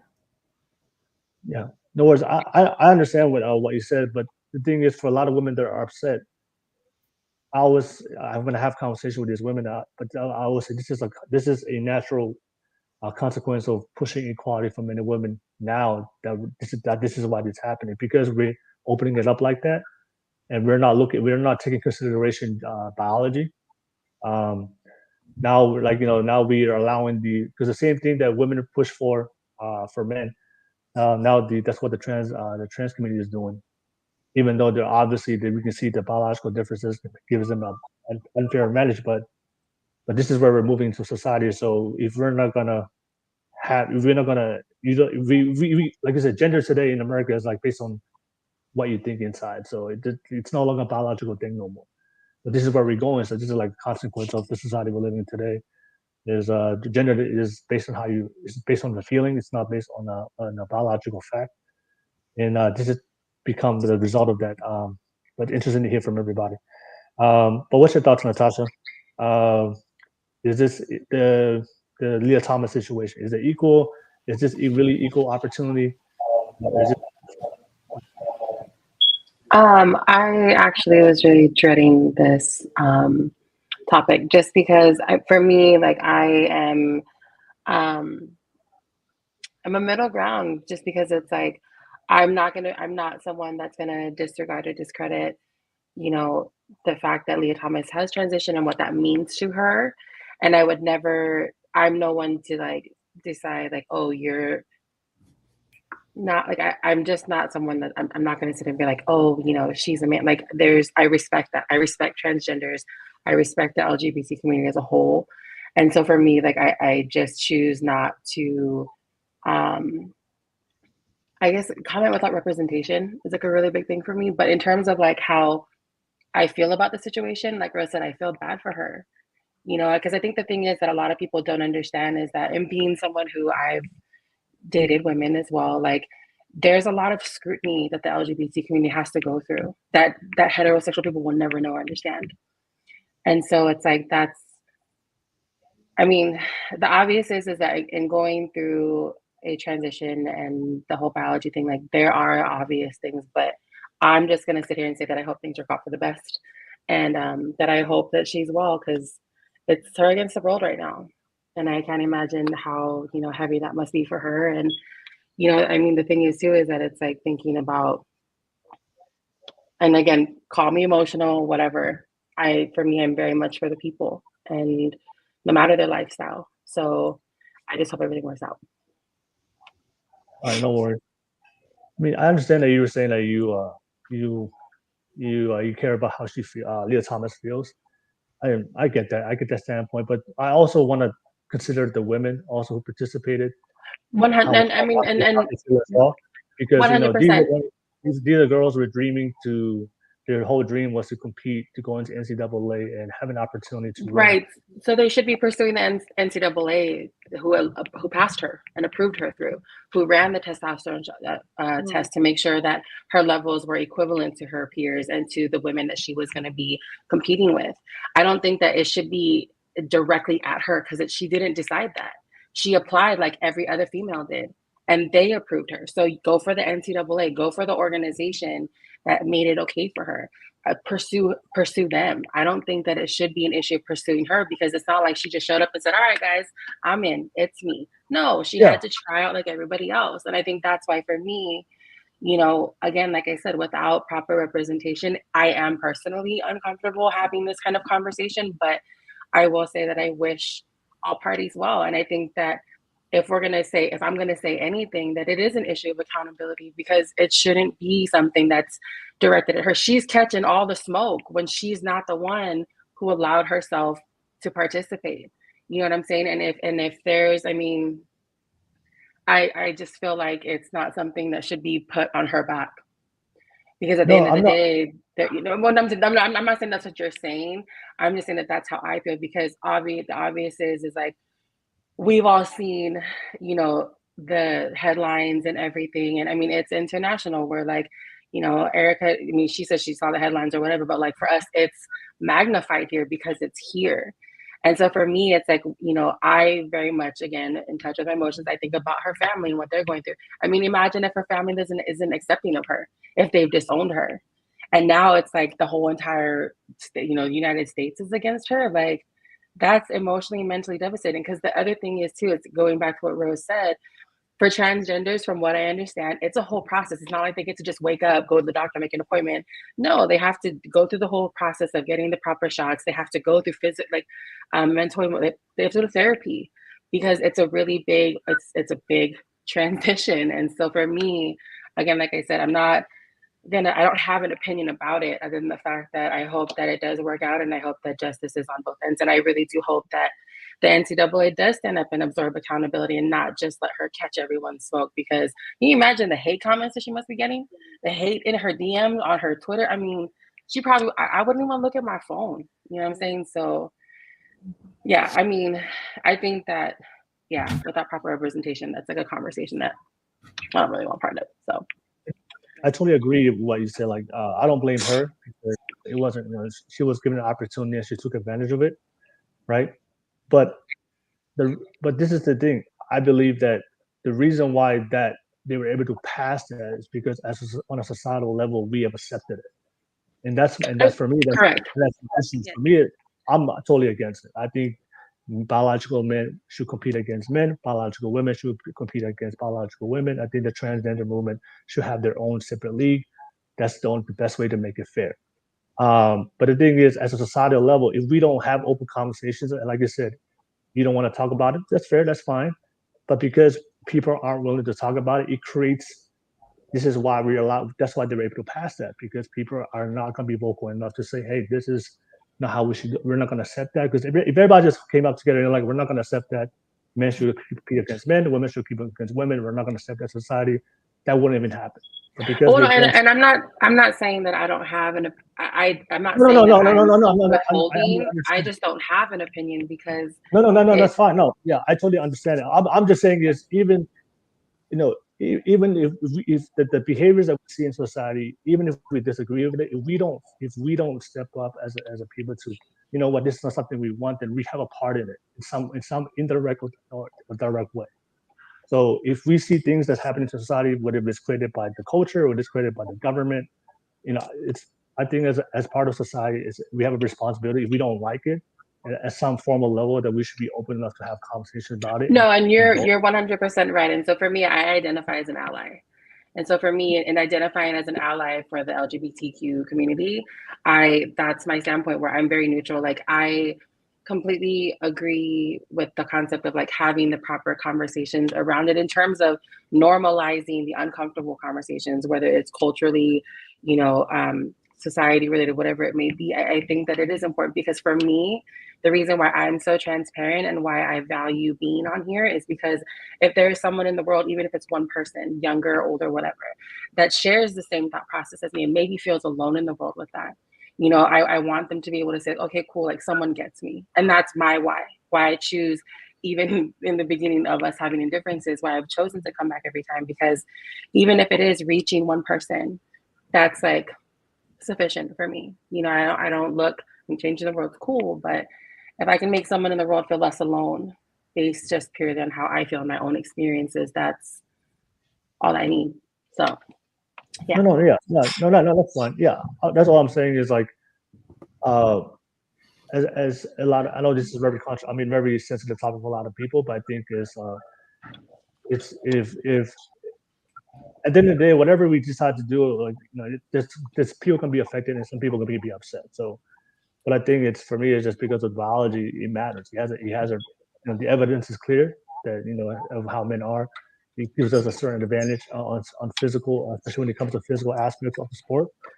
And I think the men should just play with the men and the women should play with women, and the transgenders should have their own league, just like I think Grant Rhodes said that they have the Special Olympics, that they have their own, they have their own separate category. Special Olympics is for the developmentally disabled community, sir. Not the same. Well, I'm not No, I'm just saying it's, but there's clearly that if there's a transition, it's no longer, you know, clearly it's on their own category if you're going to transition into a woman, right? So I think we just put people in a category, and I'm not disregarding people. Like, I'm not attacking them on how they feel, what they are on the personal level. I'm just saying, in the matter of sport, to create an equal environment, you know, a fair advantage, competitive environment. I think that's the best way to go about it. I'll pass it on to Erykah. Erykah, what's your thoughts, reaction to the Leah Thomas situation?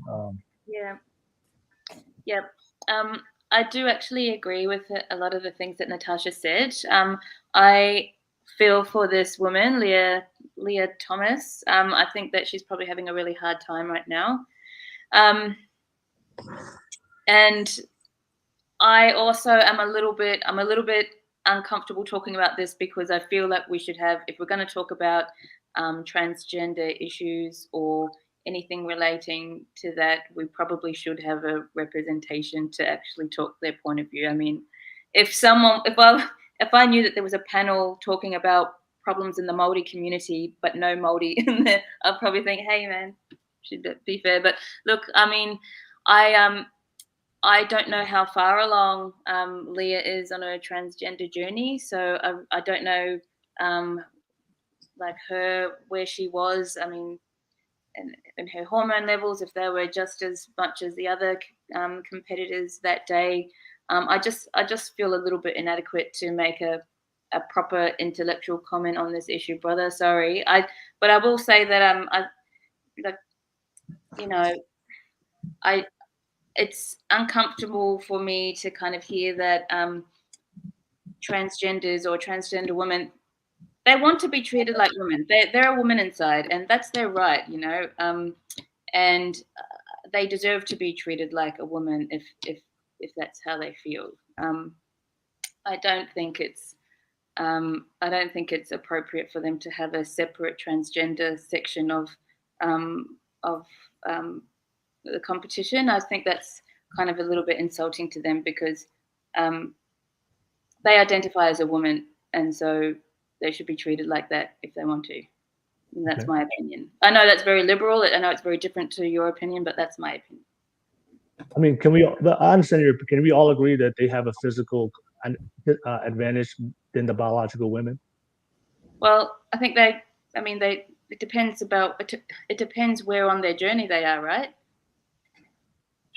Yeah. As an athlete, a guy will always be more stronger, faster than a woman athlete. Yeah, there was. I'm gonna put a link on the live chat, but because she did her therapy, I don't know, or hormonal therapy for 2 years.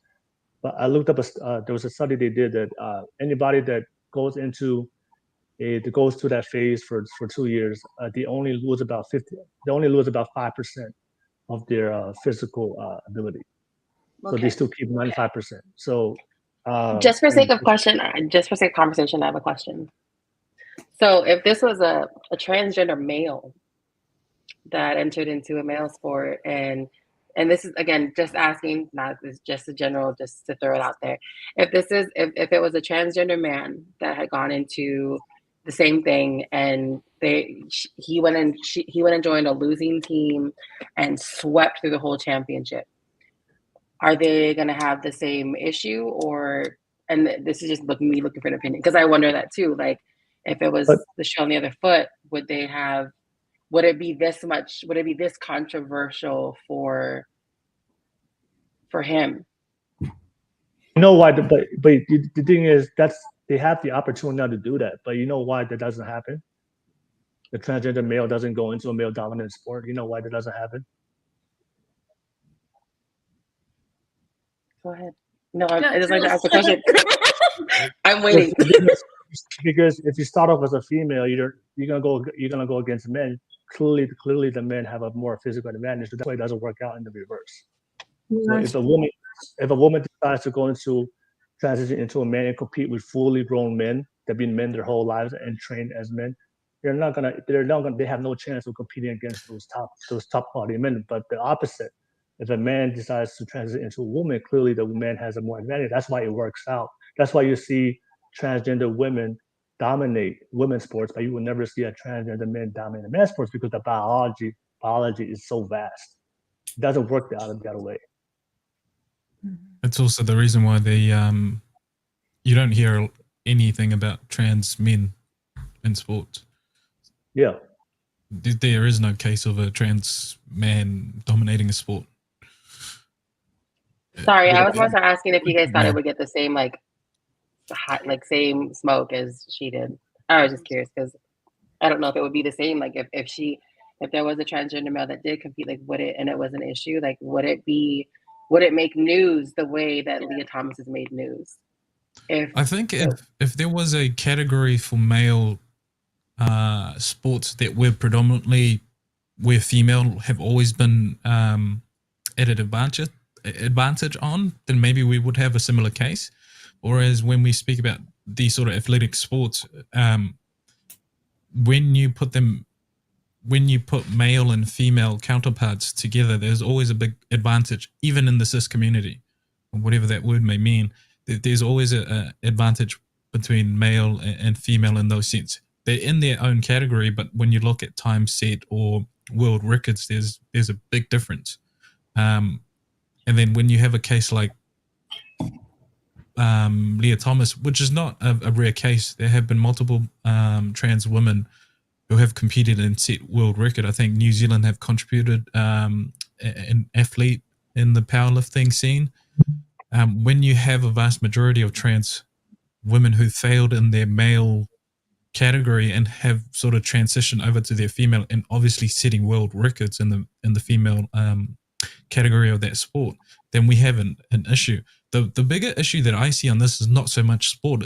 It's more the trans community wants equality and to be accepted into the wider community, which is it's normal for a human being to be to want acceptance and a sense of belonging. You should not be denied that regardless of what you identify as. But what these trans women are now going against is that they are putting the plight of trans men and women in that community into a bigger kettlefish of you as a byproduct of a biological male transitioning into women. You're going to have a lot more outcry of transphobia within the community. Like, look at what we're talking about now. There are some people out there who are not having a sensible discussions as we do. People by default who have the very traditional men and female outlook on life will become a lot more transphobia in the sense of this is a male sport or this is a female sport, and we're seeing biological men dominating in a purely female sport that has been a female sport for so long. So and even if we solve that problem by giving the trans community their own category of sports, that further disassociates them from society, which goes against what they want ultimately, right?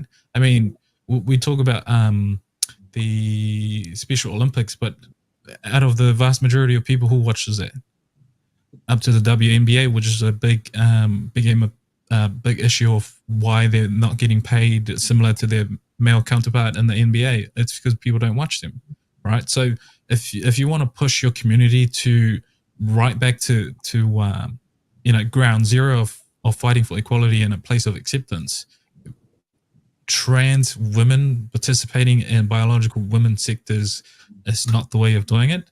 And I'm even going to go as far as I think that some of these biological male athletes have probably failed so many times in their own category, which some of them have, now that because the world is so accepting of transitioning from men to female and female to men, that they're now trying to one up the competition in a different, and that might not be the case. It might be. I'm only speculating here, but at the same time, we don't know where the line is, and this is the gray area of talking about these issues. But we can see the repercussion of these issues in sort of long-term ways. I want to ask the ladies real quick before we move on to the next topic. Do you guys all know who Mike Tyson is? Yeah. All right. If he decided to transition into a woman, to compete with women boxing. Do you think that'd be fair or unfair? Unfair. No, no, not you can't. I think it'll be unfair. Mike Tyson is a Why world champion. would it? Yeah, but he has every right, like any other person that wants to decide to if they want to be a woman, because you can decide anytime if you just want to be a woman. I'm just saying if that's where that's where we're drawing the line, then that's all I'm gonna say is like if this is what we're gonna allow, then that's a possibility. What if a high level athlete or high level boxer, you know what, or I want to be a woman now, then are we just gonna sit back and let that person go and compete with women, or are we have to step in? I hear you. I totally hear you. I think that, and like I know I'm going back to something else I said before, but I do think that people have to earn things based on their merit, and I think that every athlete competing deserves an equal playing field. But in terms of trans athletes who might appear to have an advantage, I mean, I just don't know. I don't know enough to comment if that's true or not. You know what I mean? Like, I don't know about the hormonal journey and how it affects the body, and where on the scale would that be equal footing to the other athletes? I'm just not sure. But I do hear what you're saying, and I think that all athletes should have an opportunity to compete fairly. But I'm not excluding. I don't think that excludes if a transgender is as equal. I think that should be fine. So. Okay, no worries. And Daniela, thank you for jumping on. I always appreciate you having on the show. Daniela, did you want to comment? I know you came into the conversation where we were talking about transgender, but did you want to comment on the topic, overall topic itself about equality? Yeah, I think prior to this we were discussing sort of equality within like military sense, right? So, as writing in the comments, I don't think the problem that we have with this sort of gender roles within careers is the capabilities of women versus men. I think, as we're now finding out with women having the opportunity to be in certain workplaces, they bring a certain aspect to businesses and companies that are very unique, and obviously they're successful in those arenas. And if they weren't bringing that value in, then we wouldn't see women succeeding as far as they have. You know, we're now seeing women earning 6 to 7 figures, even going beyond that. But what we also need to include in those conversation is not so much capabilities, but what are we exposing ourselves to in terms of, like, let's say the military for a reason. The reason why I sort of agree, well, I don't sort of, but I agree with Will in the sense is that it's not so much that me as a male can dominate a woman in war. It's not so much that, but I look at it in terms of quality. The same quality and merit a woman brings to the battlefield, to me, is more of a quality that needs to be preserved rather than throw it into a field where you have a 50% chance of either returning or not. If we want to go down the studies, which I'm sort of reluctant to go down, it is quite negative towards women in the US and women vet. But just saying that, me as a male, I accept that my role in society is a disposable thing. That's what I accept as a male. When I put my hat on, put my boots on in the morning, I know that there's a higher risk of me not returning for that day, but we do it in the sense that we can't bear children, and we would rather have our wives look after our children, if that may be the case in the sense, and have them have the opportunity to go and look for another male in that sense. And I know when we talk about these things that people might get emotional, oh, why would you think in that sense? But to me, the most optimal way of surviving, especially if we talk about soldiers in battle, is that women can fight alongside me, but what good would that do for our generation? I would rather you dedicate the same level of quality that you bring to the battlefield to our sons and daughters that you would raise if that was the case. Because those merits, those values are as equally as important as me going to fight for your freedom in some sense. So if we want to talk capabilities, I think modern day have proven that women are just as capable. But when we look at consequences, I think a better way of solution is that women who occupy different sectors and different career within different marketplaces should also have some form of humility, in the sense that they should be talking to the younger generation in the sense, look, I'm successful in my field, but here are some sacrifices that I have to really weigh out. And especially when we talk about modern day women, successful women in terms of thriving for CEOs and high earners, the qualities that you have as a woman to adopt in order to succeed in those areas is also the qualities that most men don't look for in potential partners.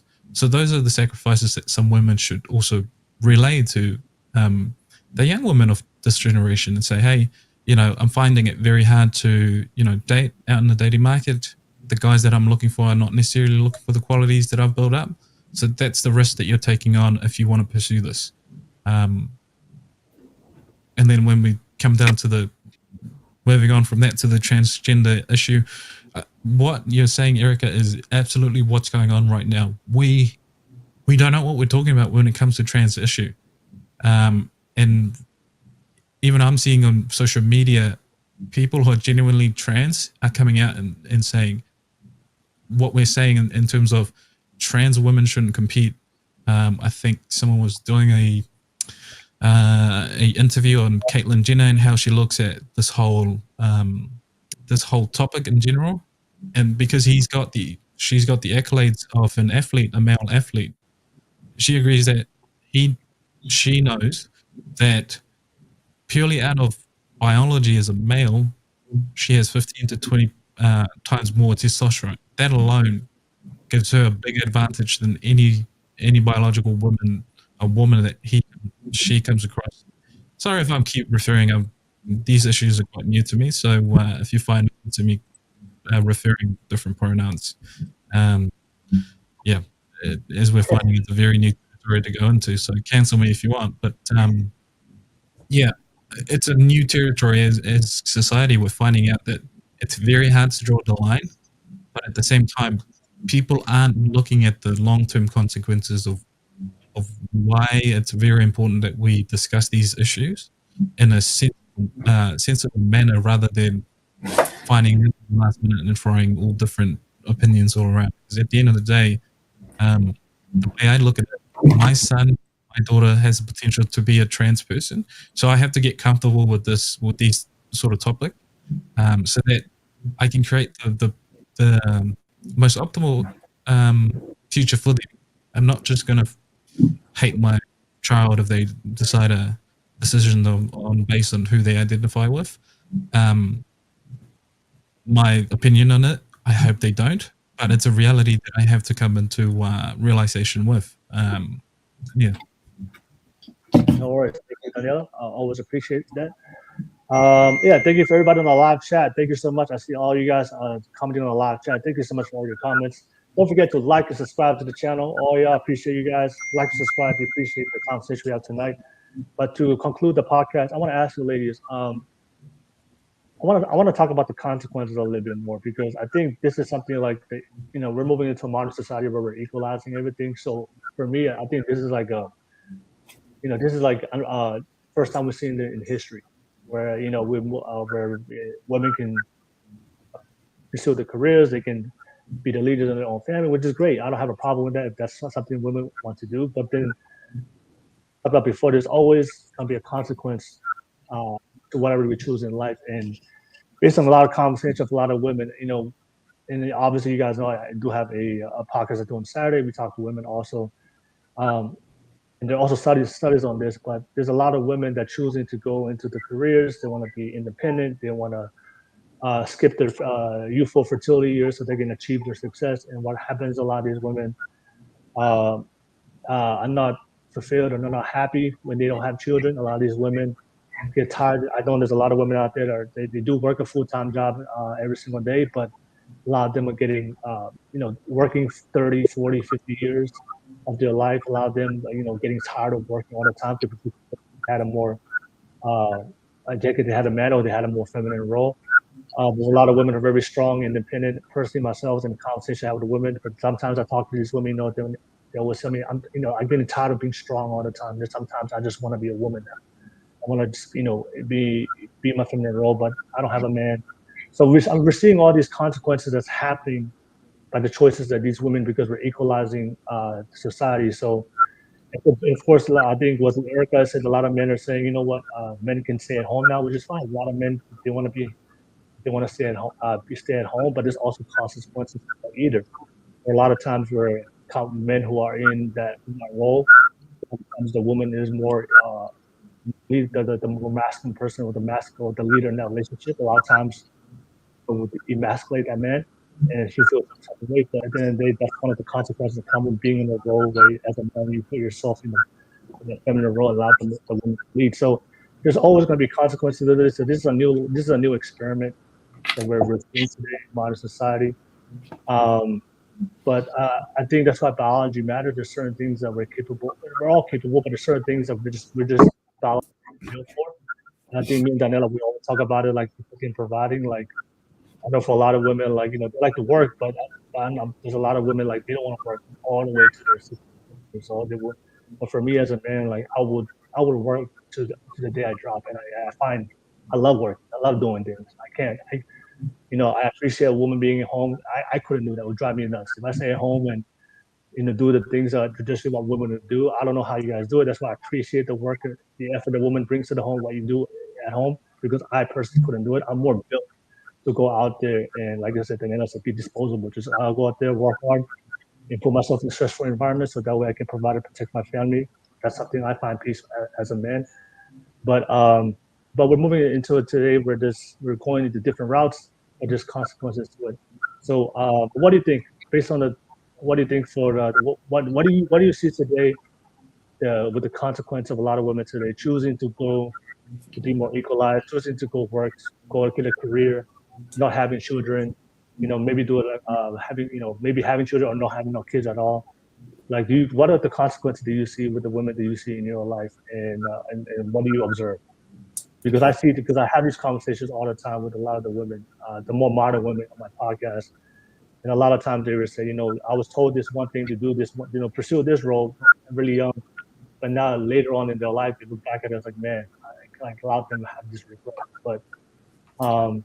But what are your thoughts? I'll start with you, Rose. What do you think? Okay, so I feel like that leads to a lot of loneliness. A lot of single women are really unhappy because they're playing more of the masculine role, and men don't want masculine women. Men want more feminine women, but it's hard to be feminine when you have to play that masculine role.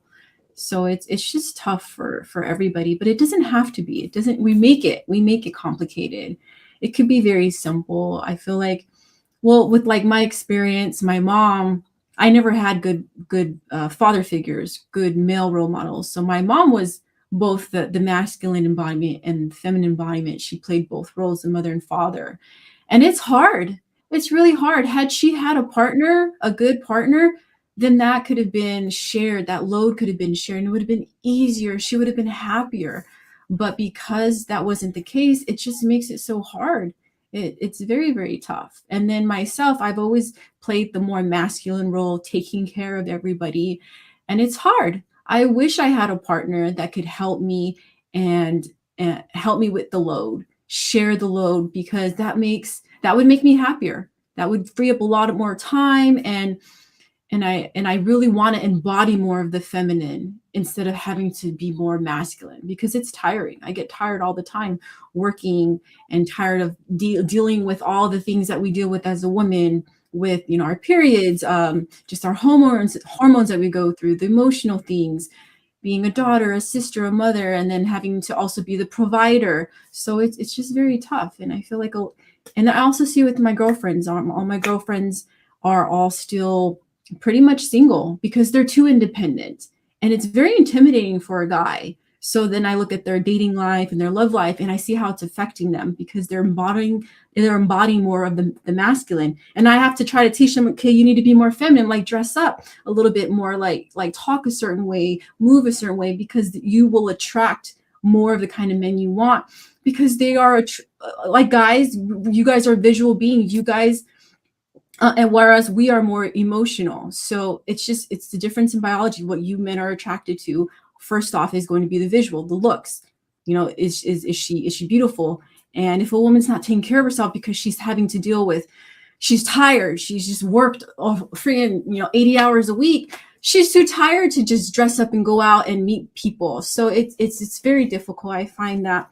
And my friends are not happy. They're not happy single, and they're really concerned about like having babies. They want to have babies, but they need a guy to do it. And so now what women are doing is they're already making plans to have babies on their own by freezing their eggs. I've even considered it. And so that's what happens. It's like this whole new era of I feel like there's a lot of demasculating of men and a lot of defeminizing of women. And we just need to go back to like our roots of who we truly are. Women are feminine beings, and it's beautiful to be in that femininity. Whereas men, the masculinity it's a very attractive thing. Women don't want a guy that's like feminine. It's actually a turnoff. I like women like masculine men that can kind of take control, because it really is a turn on. If you see a guy and he kind of talks like he's gay, like, oh, hey, but he's not, at first you're gonna be like, okay, yeah, like that's I'm not really attracted to that. I want the more stronger tone, the more just the strength of the man, I think, is just very appealing. And women have strengths too, but our strengths come from within more so than anything, I believe. Yeah, so those are my thoughts. Of course. I want to ask you one quick question, Rose. You mentioned that a lot of your friends are unhappy, but don't you see a narrative today in modern society where I see this on social media all the time, where they're, because of the equalization of men and women, they're telling women, hey, you can be masculine, and if women, if that's what you want to do, that's fine. But what they're telling these women, if you go down this route, they're going to be happy, and a lot of women think they're going to be happy. You go against their very biology, but they find out later, as you mentioned with your friends, they're not. So what society is telling them, but what their biology, their body is telling them, is two different things. And like, do you see that yourself, like, with society, or like telling, hey, go down this route, be masculine, and you find happiness? Is that something you see on social media? Is that something you see with other women, independent women? Because I hear this from a lot of independent women. I don't need a man to be happy. I can be fine on my own. That's fine if you think that way. But I think biology matters, and you will always come at the later end of your life. What do you think about that? Well, I know like women will say, I don't need a man to be happy. Well, you don't. Like, you could be happy in yourself, but it's nice to share that happiness with someone. It's really nice. It's nice to have that partner to enhance each other's happiness. But it's really hard when you're too masculine in your role that you won't even let the man be the man. And that's where the clash is. If you're too masculine and your partner's too masculine, there's not going to be a balance. It's going to be too much butting heads. There has to be a yin and a yang. There has to be that balance. And that's what makes it so beautiful.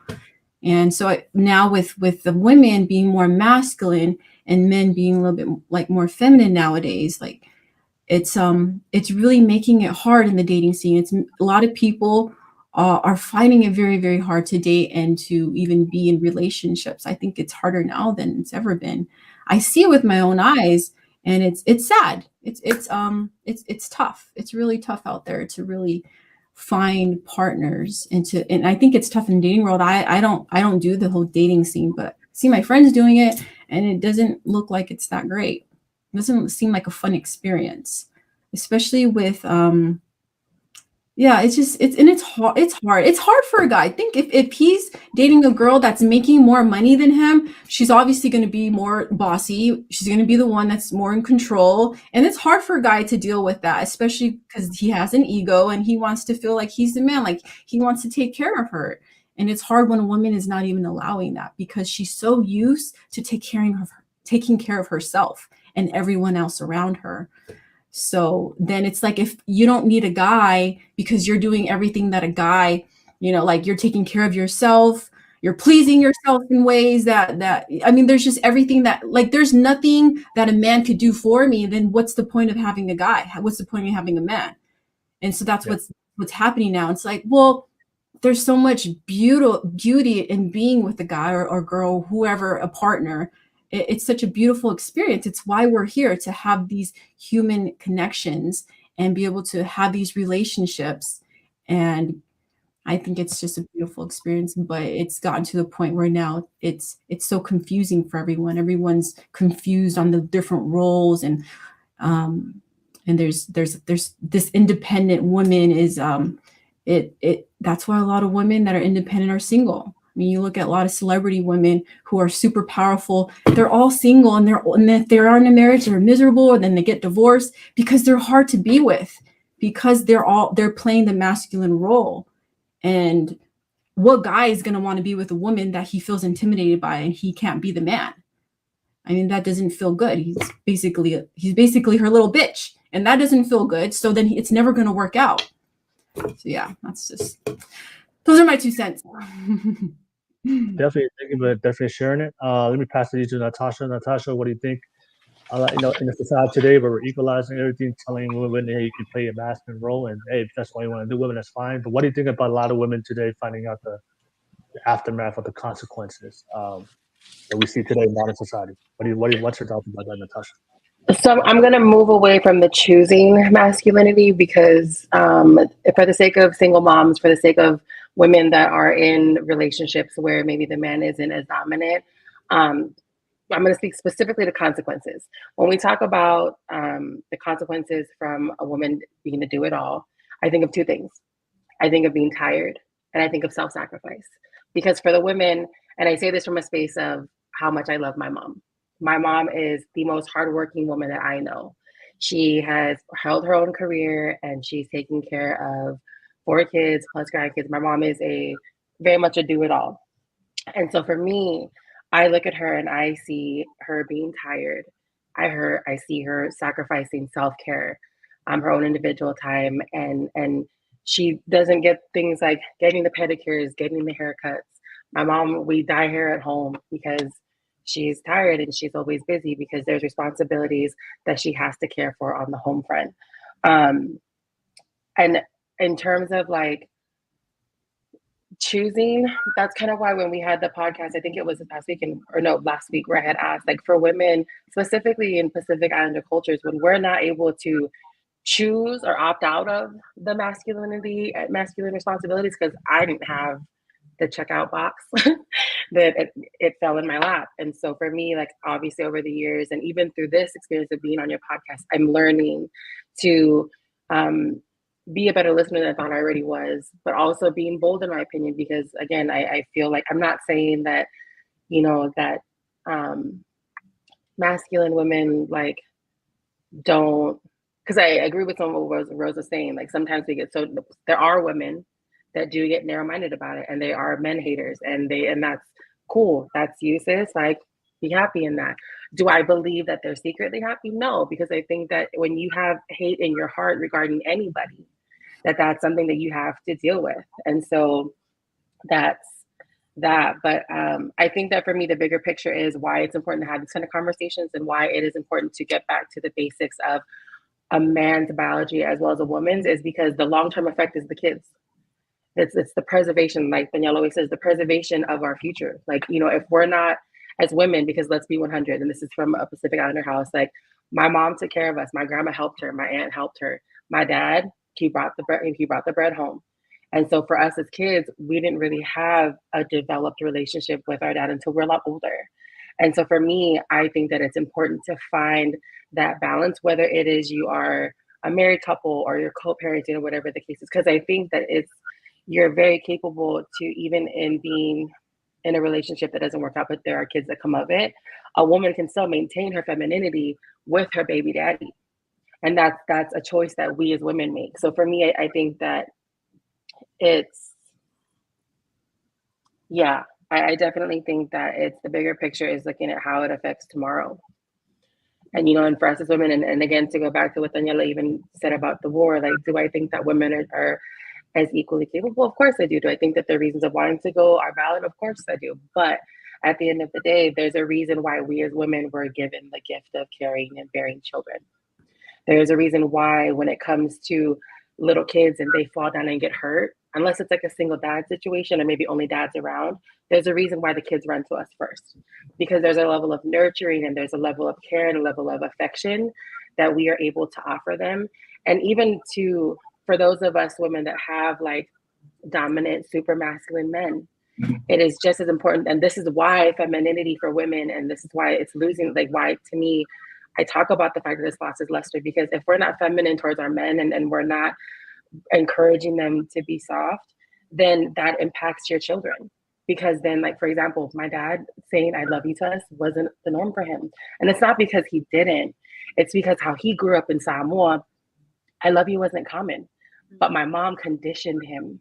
My mom, my mom was always the one to be adamant about it. And he allowed that, like, he let his guard down. And so now it's like every phone call, every time, I mean, everything. My dad is he's a lot more I love you than he's ever been. But I think that, it's important. My emphasis on women going back to their biology has nothing to do with like, oh, we need to be submissive. Submissive to men, yes, but it's everything about finding that meeting, because you can do that. If you give your man enough of your femininity and there's that trust that's established, then everything becomes fluid, because again, it comes back to complementing one another. And that's in this day and age where I feel like everything's about eye for an eye, and if you know God like I know God, eye for an eye ain't it, because everyone ends up blind. You know what I'm saying? So it's like, I just think that the consequences, although are very impactful for the women, in the long run, like our generations will eat that shit if we don't get it together. So, yeah. No worries. All right. Thank you, Natasha. Okay, your feedback, and we'll definitely digest that after everybody responds. Let me pass it on to Erykah. Erykah, you got a fan on. You got a fan on the show right now. It says Erykah fine though, 100% true. So you got some admirers on the live chat, Erykah. But nevertheless, thank you for watching, guys. Thank you for being on the live chat.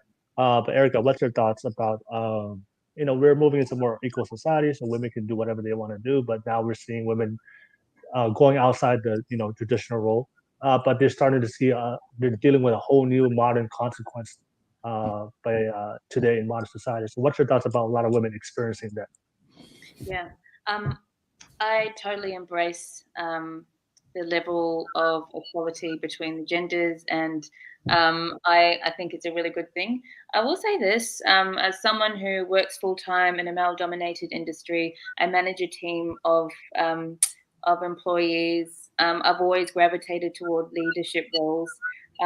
I don't feel any less feminine or any less sexy or any less of a woman being in these kind of power roles at all. I mean, I think that I still maintain a lot of femininity, and I think that's probably has a lot to do with why I've been so successful. Every relationship that I've had, I've always been, the higher breadwinner, and that doesn't make me less attractive or less whatever. I mean, if someone's I would never even date someone who would be intimidated by money, because that means I'm dating someone who's a bit insecure within themselves, and I could see things like that straight away. So I just want to make a point. I just want to make that point by just saying that just because you're successful in your career, it doesn't make you any less of a woman. And I want to kind of reiterate, I think that equality between sexes, I actually think it's a good thing and it should be celebrated. But that's my liberal left-wing brain, and that's my point of view. All right, no worries. I want to ask you, Erykah, before I pass it to Daniela. The women who are in your space, obviously you're a sales manager. You're very successful. The women in your cohort, like, what are the challenges that they face, if there are challenges? I want to ask. Do they find challenges in their dating life? Do they find challenges in having children? Do they find challenges starting a family? Like, what do you see with the women in your space, in your position? For sure. In the space that I work with, and the women that I work with, that are kind of upper senior managers, CEOs, there is a constant issue with having to prove ourselves to men in our circle. I think it's a common thing for us to prove ourselves doubly hard as any man does, and it's just societal conditioning. Another thing in terms of our private life, for sure, where we are fucking really busy. Time poor, yes. There are times when I don't have time to do things that I want to do because I would rather stay home with my child and have some family time rather than go and get my hair done. I haven't had a haircut for 6 months, but as you know what I mean. So of course there's sacrifices that I make with time, but it's definitely a balancing act for me and priorities, and making sure that my first priority is my daughter and that she's in a safe place and she's got everything that she needs and she's healthy and I'm healthy. And then it's, her schooling and then my career and everything else kind of falls below that. Does that answer your question? Yeah. That does answer my question. You said that a lot of your friends find it hard to attract men because oftentimes it's why you said your friends, they're in the same space. My friends? Oh, they don't find it hard to attract men. Oh, you said men are intimidated to approach. What no, I said before, if men, because there was a comment made before, if I were to date a man or anyone who was intimidated by the fact that I make more than them, that's just their insecurity speaking, not mine. And I wouldn't really mess with anyone who's deeply insecure within themselves because I don't find insecurity attractive. If I was in the dating scene, I would make sure that I'm dating someone who knows themselves, who is very self-aware, who is confident within themselves, so we can be a good match. I don't want to date anyone who's going to compete with me. I want to date someone who's going to compliment me and I compliment them, and we could big each other up and take care of one another and build on something together. That's I think that's the foundation of a healthy relationship, not competing with each other. Okay. No worries. I want to just throw a random idea. Let me know what you think, because you said that a lot of times that these men are intimidated by these women. I want to bring up something that Rose said that Rose said that masculine men they just prefer feminine women, and women who tend to be more successful, they have to sometimes take masculine traits in order to get to that level to compete in a space that's dominated by men. You have to at some point as a woman take some masculine traits to be competitive, to be successful. Do you think that do you think it's insecurity for men, or do you think that men, just like Rose said, what are masculine traits? I'm just trying to understand what you mean. What exactly are masculine traits? The two big ones that usually great predictive of success, whether you're male or female, is disagreeableness and combativeness. So in terms of what you just so in terms of what you mentioned before, you had to prove yourself into a male-dominant space as a woman. Those traits are usually what, and speaking from someone who's sort of progressed through management from a very low-tier level of construction, we employ those same traits, but it's much more natural for us, especially the guys that are quite ambitious. We're very disagreeable and we're really combative in terms of when we pursue those arenas. So sometimes the reason why ambitious men are so confused that when women talk about, we have to prove ourselves, in a male-dominant field, the reason why we get so confused oftentimes is that we go through the same sort of level of issues and problems when we try progress through the different hierarchies within that sector. So if it comes across that we don't necessarily appreciate what females go through, it's not so much that, it's just that it's become a part of a male's ethos to, if you want to succeed, you have to be disagreeable to some level and you have to fight. It's just pure, plain and simple of how we teach other men of how you progress. So there are ignorant people who probably want to disregard how women are in workplaces, but predominantly majority of the male who are going through these different ladders do it naturally because it's part of their traits. So that when we speak on masculinity and masculine traits, those traits are usually what predicts success, and women at some stage employ them when they want to strive for management levels in that sort of arena.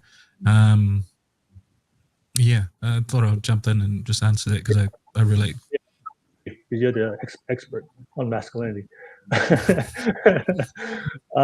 But yeah, like Erykah, do you think? I just want to throw that idea, like just to challenge your perspective a little bit. Do you think that it is about a man's insecurity, or do you think just like Rose said that men just prefer feminine women? It's just a preference. It has nothing to do with their insecurity. What do you think? Oh, look, it could be a bit of both, maybe. I mean, like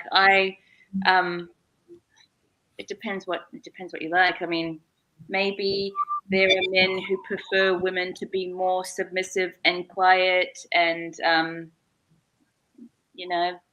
never challenge them at all, never speak their minds. They don't want to hear their opinions. Maybe that's attractive to a man, if that's what you mean. But if just say, for example, if I met someone and we had a date and we were getting along, and all of a sudden they found out what I do for a job, and they found out how much money I earned, and then they kind of stood back, or took a step back, a step back, or treat me a little bit different, or become a little bit antsy, I would know that that's a product of their insecurity. I think that's a bit obvious. You know what I mean? So I think those are two different things. Oh, no worries. Rose, anything you want to add to that? Because I know that was your take about femininity and masculine men. Do you want to add to that, Rose? Anything you want to add to the conversation? Yeah, I do want to add something. So I feel, well, my experience and also experience of like my girlfriends, watching them go through all the different relationships, I honestly feel like so many women are settling. They're settling for less. We're at this age where we're so competitive now, right? We're making really good money. I live in Las Vegas. Las Vegas women make more money than the men because it's entertainment. The cocktail waitresses, they make bank. So I find like a lot of these women, they tend to attract a lot of toxic masculinity, toxic relationships, right? Abusive relationships where they're so appreciated out in the field, but then they go back to their relationship and they're with someone who portrays himself as masculine only because they're being dominant, and these women are being more submissive. And it's a bad submissive. It's where it's an abusive submissive. So it's really heartbreaking to see a lot of these women having to settle for less, men that make less, men that don't treat them as well, men that aren't at the same level. I feel like finding someone at your same level is really important for relationships to work. And it's harder now than ever. That I mean, and also because I'm so protective of my girlfriends, any man that comes in, I'm gonna always be like, oh no, he's not good enough. How much does he make? And I'll go through all the questions. We're like, what does he do? And like, well, how's the sex and just everything. And then they're always just like, coming up with excuses. I'm like, oh my gosh, there's so many efficiency. You could do so much better. And I find that with all of my girlfriends, and that's why they're all still single and they're all still unhappy. And then myself, like I'm on marriage number 3. Relationships have been really, really tough for me. And I'm at the point where it's like, man, I'm bi. So it's like, maybe I should just go back. I'll go back and start dating women again. But I really love men. So I'm just kind of at that level where it's really hard because I embody so much masculinity to find someone that can be more masculine than me. I could be feminine too, but I dominate in the masculine role because I'm so ambitious and I'm very combative and I'm also very disagreeable. So it's like I fit that role, but I can also fit the feminine role. But so it's kind of like a switcheroo for me, and it's tough. It's really tough. And I know a lot of women, it's tough, especially successful women. It's very, very tough in the dating world and relationship world because it's like, it's hard to figure out who has what role. And so, yeah. Those are my 2 cents. No worries. Natasha, did you want to add on to that conversation? I don't know. I feel like it's a loaded closing topic. Well, great. No, I definitely like. I guess for me, like, if I can offer anything, it's like, for me being someone who like I've always been told I have very alpha energy, and that's fine. I'm working on it. But women like me, like it's not just so much about like men being more masculine, but it's creating the security. And again, when I'm gonna run it back to Daniela, the gesture or the idea of giving a woman back her femininity is, to me, that's a really big, like that's huge to me. That resonates. That's something that I would want. I'm not necessarily looking for, when I think masculine, when I think dominant, I think a man that allows me just to be my organic self biologically, where like I can be, where he just like it. And so for me, I feel like, yeah, that I feel like that's, if that's anything that I can offer, because I feel like when we talk about masculine, feminine, it can, there's so many shades to it, right? And when we have different perspectives, everyone sees it differently. Whereas if we just get to the black and white part of it, which is really, again, complementing each other and then getting back to the basics of what it means to be in a functioning, healthy relationship. We don't stop dating each other. And I think Fatty had asked, he had paid $2 and asked earlier, like, what is the last romantic thing that I did? For mine's like, you don't live here, but we text every day. The good morning text, the throughout the day text, the checking in after work, me asking him about his day and like seeing how, like, to us, those are romantic gestures. And that's why I'm such an advocate for the little things, right? Like I will always advise, my sisters, like my little sister, or even just anyone that will give me, men too, that it's like, I advise men, don't stop doing the small things. Don't think that once and it goes both ways, because I think women get really comfortable and like, oh, you're supposed to, the chase is cute because I like, I like the chase, but at the end of the day, if men are being equally pursued, then how are they supposed to feel valued? And then women wonder why men step out, because it's like, if you're not seeing them, if you're not acknowledging them. And I think for me too, it's also recognizing the different love languages. Some men, men are not, and women, ladies, we know this, men are not designed to be emotionally available. They handle things how they handle things. And I've learned that, giving them the space to do that, to process things however they need to process it, instead of me being like, okay, tell me what's wrong, I know what's wrong. Instead, it's waiting. And maybe they won't tell me, but like if they deal with it on their own, then I have to be okay with that, because then it's like, I just never, yeah. Anyways, yeah, I think that it's everything about getting back to the basics. I think that's when we tie in or, connect it to modern day, everything is so much more confusing nowadays. We get the different, like, what is like pansexual, asexual, I don't even know the isms anymore, but like it's all, everyone, and that's cool. I'm for that. Be who you feel you are. But I just feel like amidst all that, there's so much that everything else, like the basic stuff, kind of gets lost along the way. So I think if we run it back to old school traditions and how we're created, then things won't be so complicated. All right, no worries. Thank you, Natasha. And last, what do you think, Daniela? I know you wanted to add something. Yeah, there's a couple of things, and just going back to what Rose was saying, just hearing it, do correct me if I heard anything wrong.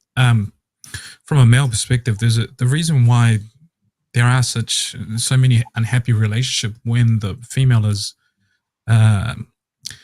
the breadwinner in the sense of a relationship. It's not so much we've set out to be this way as men, but as we move as a society to be acceptance of everything and anything in between, where men can stay at home and that sort of thing. There are men out there who pursue the high earner women purely out of the fact that they want to dip out of their responsibility as men. There are men out there like that. But not only that, when you run into relationships where, as a female, you're the high earner of the relationship, there is a biological drive within the man to find dominance within that relationship and be a leader. And the reason why the men who are earning less in that scenario often end up being abusive is they can't control the financial contribution. So in that way, they also try and dominate in other areas within the relationship, and that's often pushed to the extreme.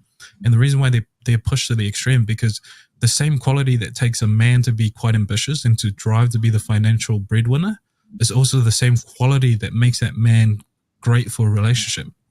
So if there's no ambition within that male to be the breadwinner and to provide that full, wholeheartedly, entirely for the relationship that he's in, it also means that he lacks some qualities that makes him the potential good husband, good boyfriend, or whatnot. I'm not saying all men in that category are like that, but majority of the men who go into a relationship not wanting to be ambitious, always wanting to find women who are earning high earners, often end up being abusive in that sense. Where do you find these males? Don't look in the most obvious places like the bars and whatnot. Find, and I heard this advice from I don't know who I heard it, but it's a very good advice for women. If you want to find the type of men that are potentially good husbands in the long term, go outside of whatever it is that we see as the socially accepted norm of socializing. Like, find an interest that you think you'll be interested in terms of a potential partner. Like the examples we used, hunting and fishing, going out camping, hiking in those area. Usually the men that have the same interest will be in those places. One of the things that I noticed, me personally, and the men that I consult for construction, we lose interest in going out drinking, going out with the boys very earlier on in our lives. And the way that we find our hobbies are very different. We tend to go to golf places, driving ranges, go hiking more, do extracurricular activities that have no alcohol involved. So in terms of any advice to find a good valued man, those are the places to sort of look at. What are the interests that you have hobby-wise that you would tolerate within your partner, and then go look in those places. There's an analogy that I found in a previous diary in the early days of my career progression. And the analogy deals with relationship. And the way I look at relationship is like an analog clock. You have the big hand and you have the small hand. The big hand is the male, in my view. And the responsibility of the male is to constantly be working. And he is constantly moving around the clock. He sets up minutes by hours. But if you only have the big hand, you have no significance to that clock. The small hand is where the woman of that relationship come in. Although predominantly majority of her time is behind the scene, that does not make her involvement in that relationship any more insignificant than the big hand. And for a clock to work and to be as accurate as it needs both parts. But what puts value to a man's endeavor in life is the woman, and her being present in that clock is what tells you the time. And that's how important the role of a woman is. The second hand, whether it's present on the clock or not, is the constant and repetitive work that is needed for that clock to be as accurate as it can be.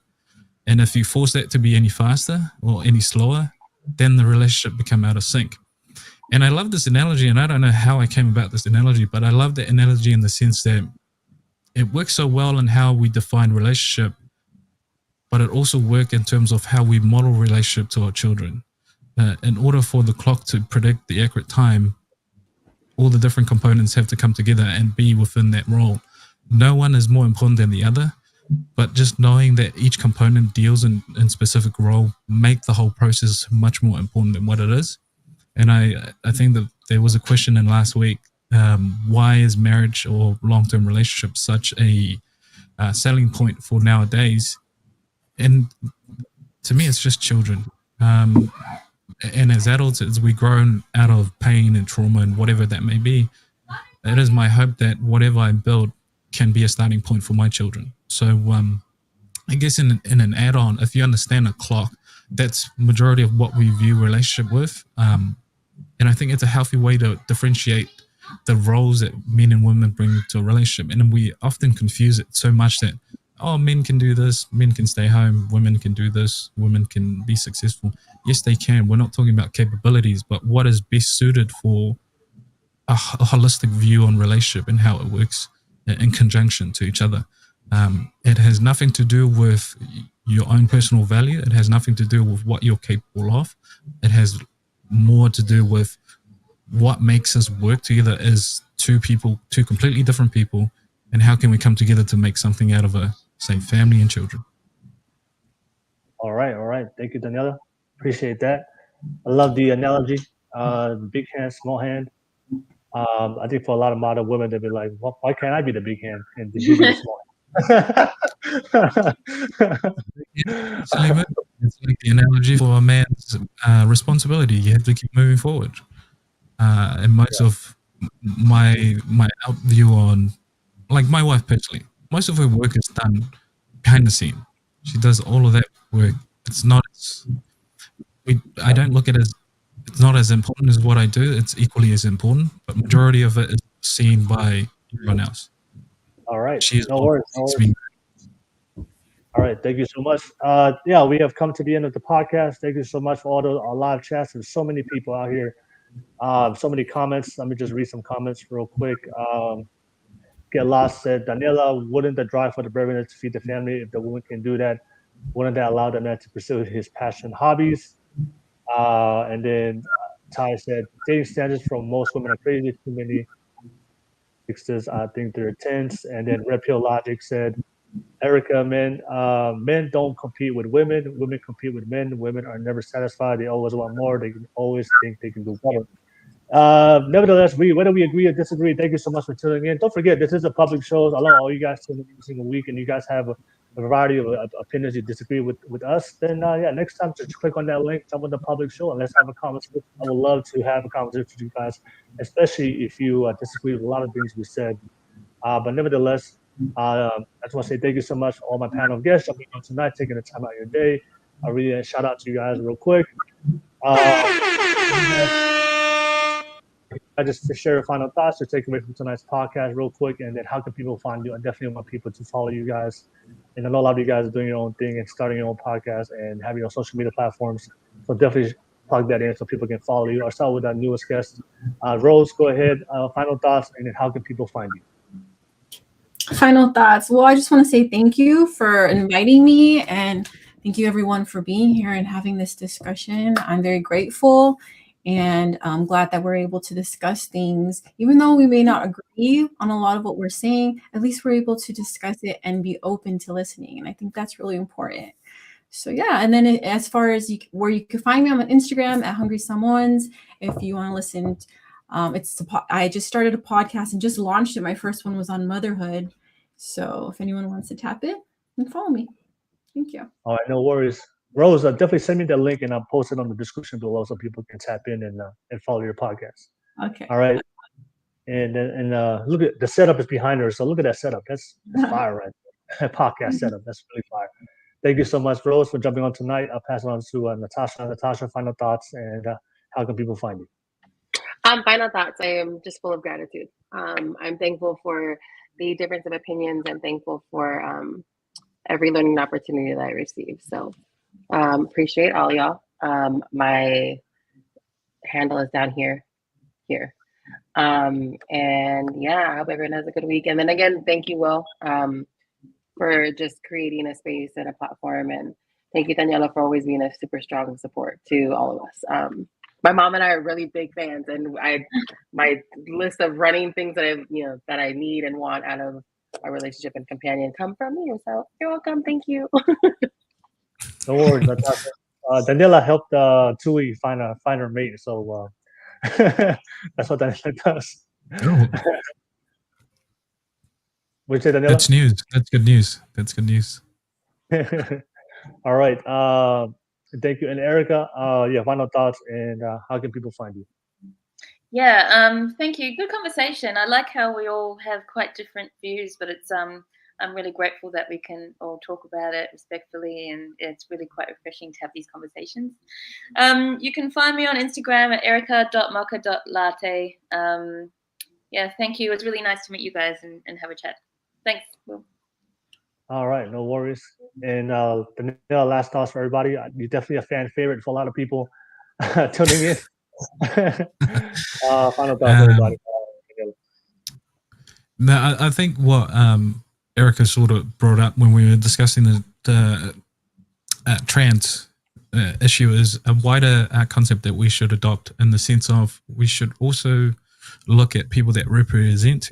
This is the thing that I'm so grateful for, is not only being a part of this podcast, but also seeing the evolution of what the podcast has sort of delved into, providing different contrasts between one woman and women who are just existing in between, figuring this whole thing out and trying to be in the same dating market as some people who are a bit delusional to a certain extent. But in also saying that, I think I'm grateful that you allowed me on here so that I can provide some perspective in terms of someone who's in a relationship, a long-term relationship, who's got children, but also have made some certain career endeavors that put us at somewhat of a measure in society. So I guess that's where the relatability comes from the comments, and I appreciate everyone that sort of, especially Ty.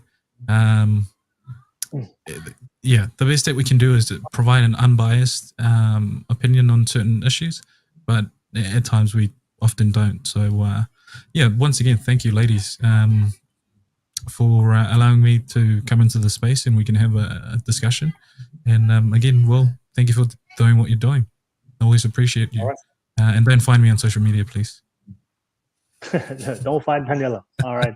Thank you so much. We do this every single Wednesday, so we definitely have a new topic next week. So definitely drop on next week. Ladies and gentlemen, you guys have a great night. Thank you so much. Thank See y'all. Bye. Bye. Bye.